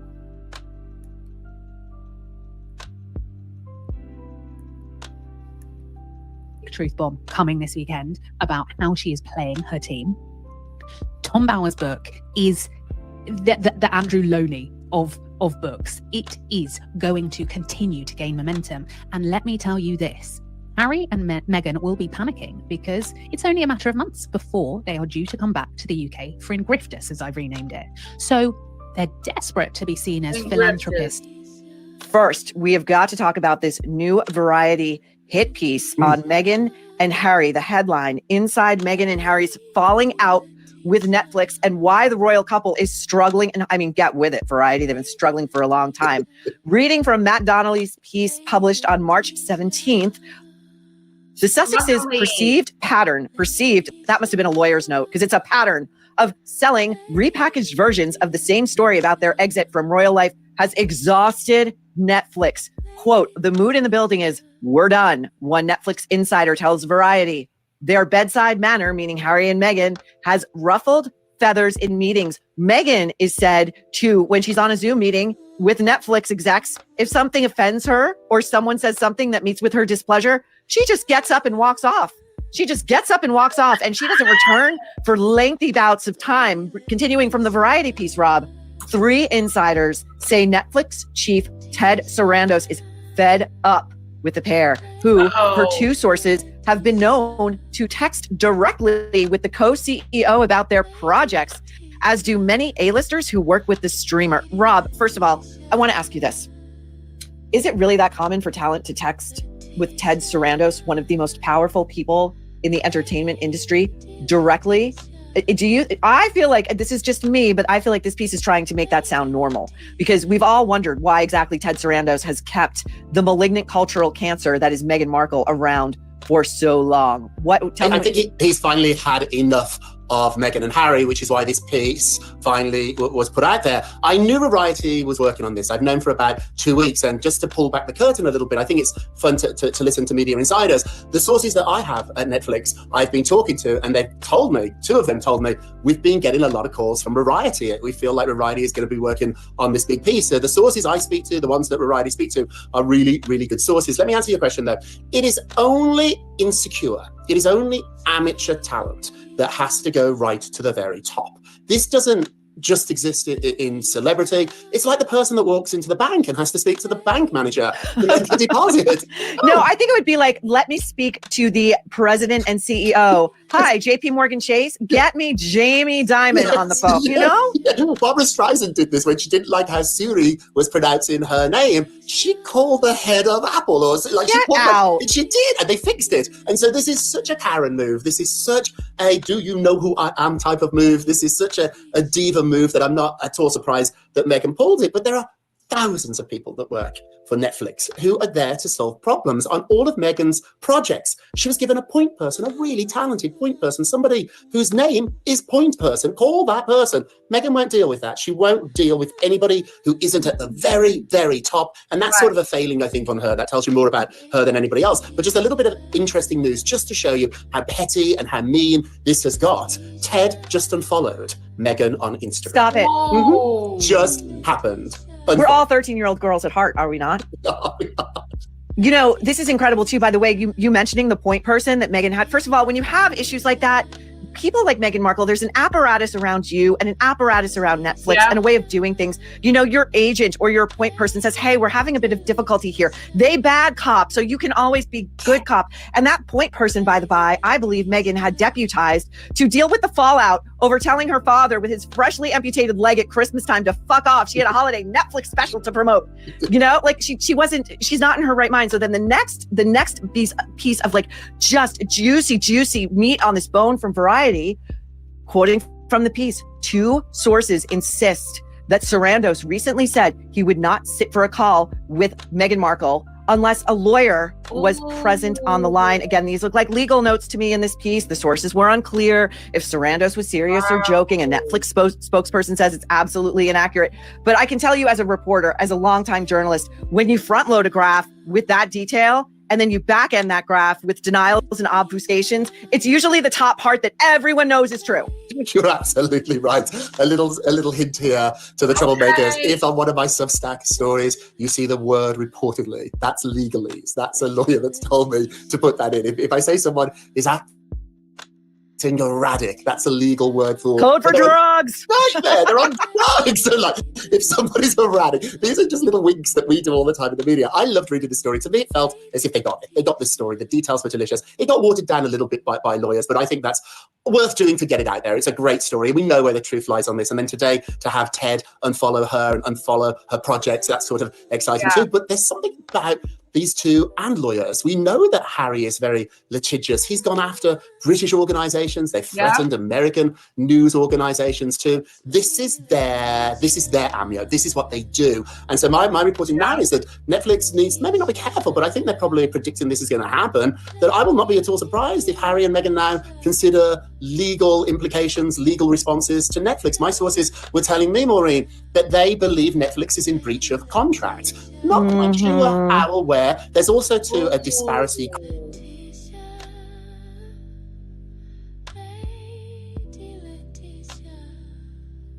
They're considering legal action against Netflix. Okay, Demon Dictator. Should we read the bizarre thing? Clause in the contracts that they wouldn't say mean things about each other. And so far, Harry and Meghan have not said much about Netflix, but they believe Netflix are behind these leaks. This is what they accused Victoria and David Beckham of doing. Remember when they fired for the Beckhams and it was because they thought Victoria was leaking? So I think they're building a case here. So I think Teddy's very smart. Don't get on the phone with Meghan unless you've got your lawyers with you, because she's going to come after you. She's going to find a way to make this Netflix problem rather than a problem of the content she was providing. If only these two had actual talent, they wouldn't get themselves out of bed in the morning and feeling alive by launching lawsuits hither and yon. I mean, Rob, when will entertainment see? They're launching lawsuits. They're going to launch a lawsuit against Netflix here and breach a contract. You didn't deliver, honey baby. Deliver. You didn't deliver the goody doos. Okay, guys, we're getting to the end of this. It's 2 hours. What do you want to see? There's a video that Dale and Demon Dictator did, or I can read the bizarre situation.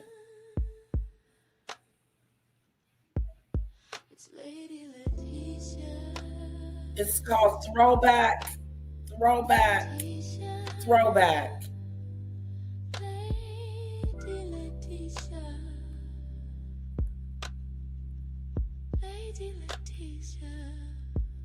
Happy Friday, insiders, to everyone but Meghan Markle, because the grift has just stepped up a notch. Just when you think she can't go lower, she does.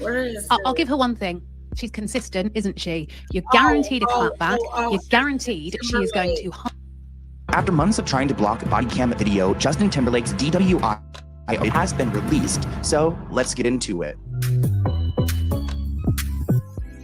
You guys please just do me a favor, because you loved Bye Bye Bye or like Sexy Back. Like, do me one, babe. And then just walk. Sorry, I've never done this, so I'm just...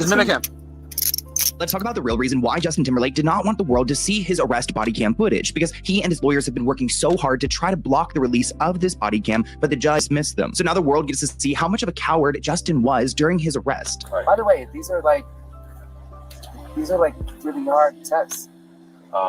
It's almost been 2 years since Justin was charged with a DWI after leaving a hotel and restaurant on June 18th, 2024. Justin Timberlake was initially charged with 1 count of driving while intoxicated and 2 citations, one for running a stop sign and another for failure to keep in the lane. Now, Justin's lawyer, Edward, claims that Justin was not intoxicated, but you guys will see in this body cam footage that it was clear that he was. What's really refreshing about this body cam footage is that the police officer was not aware of who Justin Timberlake was at first. He was explaining that he was just trying to get back to his friend's house, that he's got this tour, this world tour, but it's not clicking to the officer who's young, he's new to the force, and he probably doesn't really care about Justin Timberlake's music. Pay attention to the look on Justin's face whenever the cop begins to speak to him. So the reason for the stop is because you're veering off to the left, and then you're not stopping at the stop signs. Yeah, sorry about that. Is this your vehicle? Whose vehicle is it? Yeah, I just saw a rental. It's a rental? Okay. Do you have any registration with it? Do you know if they can put it in the glove box? Let me check. What are you visiting? Yeah, I'm on tour. What are you doing? I'm on a world tour. A what? A world tour. Doing what? Hard to explain. A world tour. I'm Justin Timberlake. What's your name? Justin Timberlake. You are Justin Timberlake? Yeah. You have a license with you? Yeah, I do. That officer did not care about any world tour. I'm Justin Timberlake. This person quotes him. And did he expect to just get away with anything because he's famous? His level of privilege disgusts me, which I agree. It kind of seems like he was surprised that he had to explain himself. He probably hasn't had to explain what he does in a while, which is a very humbling experience. Almost as humbling as it was to watch him fail the sobriety test. Okay, so left foot on the line. Left foot on the line first. And then you're going to put your right foot in front of your left. Foot in front of your left, heel to toe. Yeah. Okay, so we're going to put our left foot on the line first. Put your right foot in front of your left, heel to toe. And you can stay just like that, okay? Even with all those years of choreography, he could not figure out how to walk into a straight line. And you'd hope that this experience is a learning experience for Justin Timberlake, because he's probably had a few of these. It almost seems like he's had this kind of interaction in the past, but was probably let go. You'll see in these next clips that Justin starts to speak to the officer, saying things like these tests are hard tests and that his heart is racing. Well, if he wasn't doing anything wrong, his heart shouldn't be racing. He just knows that he's guilty and that this is going to make headlines the next morning. By the way, these are like really hard tests. While you're doing this, you're going to look down at your toes. Guys, I'm just following my friends back to my house. I'm not doing anything. I'm just calling my friends back to my house. Will you do these tests? Sure. Okay. Like I explained, it's gonna be 9 no steps. Sorry, Arms by your side. I've never done this, so I'm just. It's gonna be arms by your side, just like that, while you're doing it. And then just walk. I'm sorry. Here, ready? I'm a little nervous. Left, right foot in front. Here we go. 1, 2, here we go. You gotta take your start, okay? Sorry. No, you're good. Don't worry about it. Sorry. No, I want to make sure. We want to make sure you do this right. 9 7/4. I hope wherever Britney Spears is today that she gets to see that clip of him being handcuffed. This person on Reddit says, I can't understand. I mean, he doesn't have an enormous amount of wealth, but he's got enough to go and hire a driver on the daily easily. So why is he just driving himself when he's getting effed up and he knows it? This person says that maybe he likes the thrill of it, like speeding and drinking and driving. I love that the cop either didn't know who he was or didn't give a crap. Not a fan of a roadside test though. Both my knees got destroyed when I was a teenager, so I can't heel toe at all, which God, I never have to, well, I'll never have to do that because I'll never get behind the wheel drinking. But honestly, the best part of this entire body cam footage is when Estee Stanley walks in. At first, I was like, wait, is this like another woman? Like, who was he hanging out with? But she is a celebrity interior designer. She is married, and it looks like she was the one that Justin was getting drunk with. And she comes into the situation trying to save the day and trying to convince the officers to let him go. Is he, how are you related? Friends? Friends, obviously. Okay, if he's okay. You'll see Estee was shocked when the officer said that he was driving drunk, that he failed every single test, that he's not letting him out of his custody. Early in this situation, Estee's another enabler because she was with him at this hotel, at the restaurant, drinking these martinis. She knew exactly how much he consumed. Okay, perfect. Yeah, we're doing a couple tests on him, okay? Help us. No, Michelle, I didn't see that. You need help? No, I'm just kidding. Okay. We're just doing a couple of tests on him. I need you to hang it over here just so you don't interfere with him, okay? Everything okay? Yeah, we should do a couple of tests on him, make sure he's okay to drive as well. If not, we can have someone drive him. Right, gotcha. We have to make sure that your friend here is okay to drive. Can I just drive? Well, he was already operating the vehicle, so we need to make sure that he's okay. He wasn't operating the vehicle under any kind of. Got it. That's all. If he's all good. Can I touch my phone? Is that okay? Yeah, you can go in the vehicle. That's perfect. Okay. Point. He's coming with us. Okay. No, he's not. Yes, he is. No, why? He's arrested for intoxicated. Stop it. DWI. Yes. No way. Yes. Don't say it. Yes. Come back with us. Okay. So you look like you're okay to drive. Okay. I don't see any. Your eyes look perfectly fine. Your speech isn't slurred. So if you're arresting Justin Timberlake right now? Yeah. Stop it. Yeah. What? He was driving drunk. He wasn't. He failed every single one of his tests. Definitely an enabler. The officer told her that Justin was drunk. She said, no, he's not. And then he told her that he had failed every test. So yeah, he is. And at one point, she, Estee, decided to go and ask the officers for a favor, stating, oh, can you please just do me a favor this one time and let him go because you loved the songs Bye Bye Bye or Sexy Back. And again, this officer is new to the force, and it's been some time since that music has come out. They're probably aware of it, but do they care enough to go and allow him to get away with drinking and driving? I don't think so. Is there any for the morning? Unfortunately, and then he'll be released. What happened? I stopped him based on observations. What was he doing? Tell me what happened. He was unable to maintain his lane, but I'm not going to continue. We're going to get him back. There has to be a moment of talking. No, not anymore. Please help me. Not anymore. Hold on. Okay. So Hold on. this Can I? This registration of the vehicle, just make sure it stays with the vehicle, okay? I have his phone. Yeah. Yep. Can you guys please just do me a favor because you loved Bye Bye Bye or like Sexy Back? Like, do me one favor. Let me ask him if he wants me to give him his phone. Yeah. This is insane. So it's not going to be a long thing. I'll let you walk up real quick. Please. Help. Okay. Take a breath. I'll let you walk up real quick, but that's me, okay? She was almost making the situation worse. Did she really say bye bye bye and Sexy Back? LOL. She was so embarrassing. No wonder he didn't want this released. She definitely was more intoxicated than he was, and they treated her like royalty when she should have been breathalyzed and handcuffed along with him. Girls seem more intoxicated than he was. Another person says that Justin is obviously drunk as hell, and his friend didn't do him any favors with her constant blabbering. Remember when she told officers, like, wait, could we have someone drive him back? Well, you should have done that in the first place. Yeah, and she was clearly drunk too, and had admitted to having one glass of wine while she's chomping away on gum and slurring her words and acting weird as hell. And the cops were like, yep, no sign of drinking here. Here's the keys, and let her drive away in his car. There was a moment where Estee was begging the cops to go and allow her to talk to Justin because she wanted to figure out what to do with his phone. And when she got to Justin, she tried one last time to...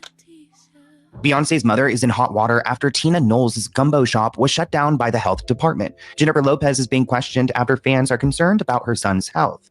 Kim Kardashian is battling the drunken allegations after stumbling her way past fellow celebrities. And now Shia LaBeouf is in Italy for his dad's baptism, but he's spending his time there barely dressed, harassing people in his underwear. Wow. So let's get into it. Okay, guys, here we go. I have that to show you, or we'll shut it down. I don't have anything else. And I don't want to read the bizarre thing. I do want to read it, but I'm not reading it today. How about we shut it down? Let me know.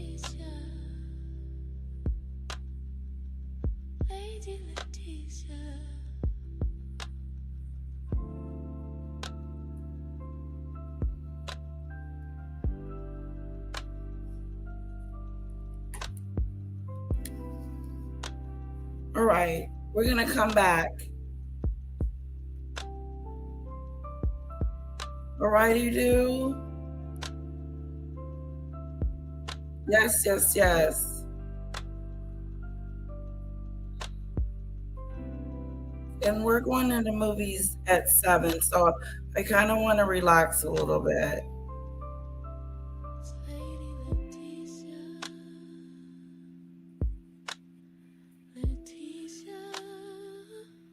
Okay. Love you guys. Wonderful, wonderful time. We went over everything. Kisses. Have a wonderful night. What's coming up is the Bazaar video. I'm gonna read that. I have that up. And then we have a video, a throwback video that we're going to be showing. Let me give you a preview.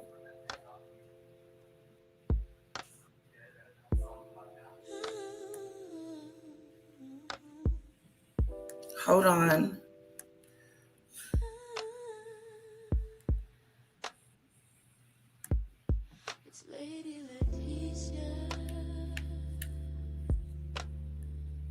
After months of trying to block a body cam video, Justin Timberlake's DWI. Happy Friday, insiders, to everyone but Meghan Markle, because the grift has just stepped up a notch. Just when you think Where did it go? Can't go lower, she does. I'll give her one thing. Right. She's consistent, isn't she? You're guaranteed a clapback. You're guaranteed she is going to hide behind vulnerable children when she is in the middle of a PR storm. So let's recap. Tom Bauer is their worst nightmare. He's going nowhere. The book's going straight in at #1. And despite the fact some mainstream media, like ITV's Woke this morning, trying to belittle him and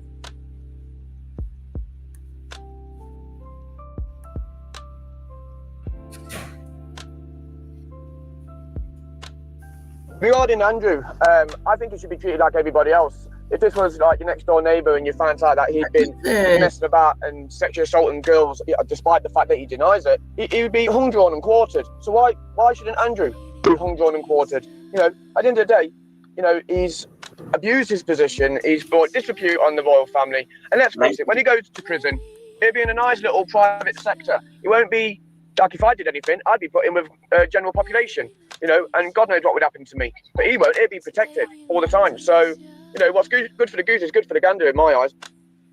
Thank you for that, Pete. And you're, of course, right to stress that Andrew Mountbatten-Windsor denies all allegations that face him. But I take your point. It's very considered. Sean in Gloucester, top of the morning, Mark. I'm totally convinced that Keith Stalin has lied to Trump over the Chagos Islands and is doing everything he can to destroy any relationship that we have with the US by denying permission to use our bases. I used to think he was useless. Now I think he's dangerous, said Sean. Sharon, good morning, Mark. I love the shirt this morning. Well, if you don't know what I'm wearing, why don't you head over to YouTube, search Talk, watch the live thing, and up we pop. Sharon says he has not paid the price, and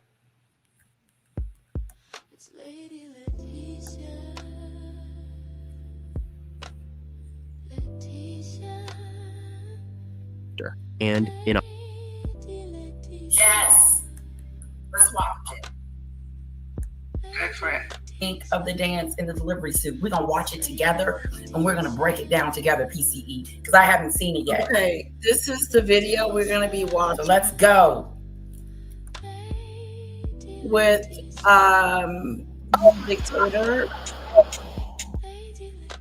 Help us. It looks so fake. OMG. Hello, dictator. Hello, everyone. Oh my God. And now, oh my God. Oh my God. Twitter, X, YouTube has gone nuts over this. Everybody's out today. Everyone's up. Videos are up. Everyone's up. Oh my God. Everybody's up. This has caused carnage today. Oh my God. She looks like she's not pregnant. That's She how Alex looks. She looks cray cray, man. She doesn't look not pregnant. She looks crazy. She does look crazy. The little bit that I've seen her dancing, and she's about to deliver. Yeah, but look at the baby bump. It's like she's got pillows. It's got all wrinkles and lumps and bumps. Yes. Yes. Let's watch it. Go for it. Okay, so this is what we're gonna come back and watch tomorrow, guys. I'm out of here. Love you. Hope you enjoyed it. I'm having either a hot flash or something. But love you guys.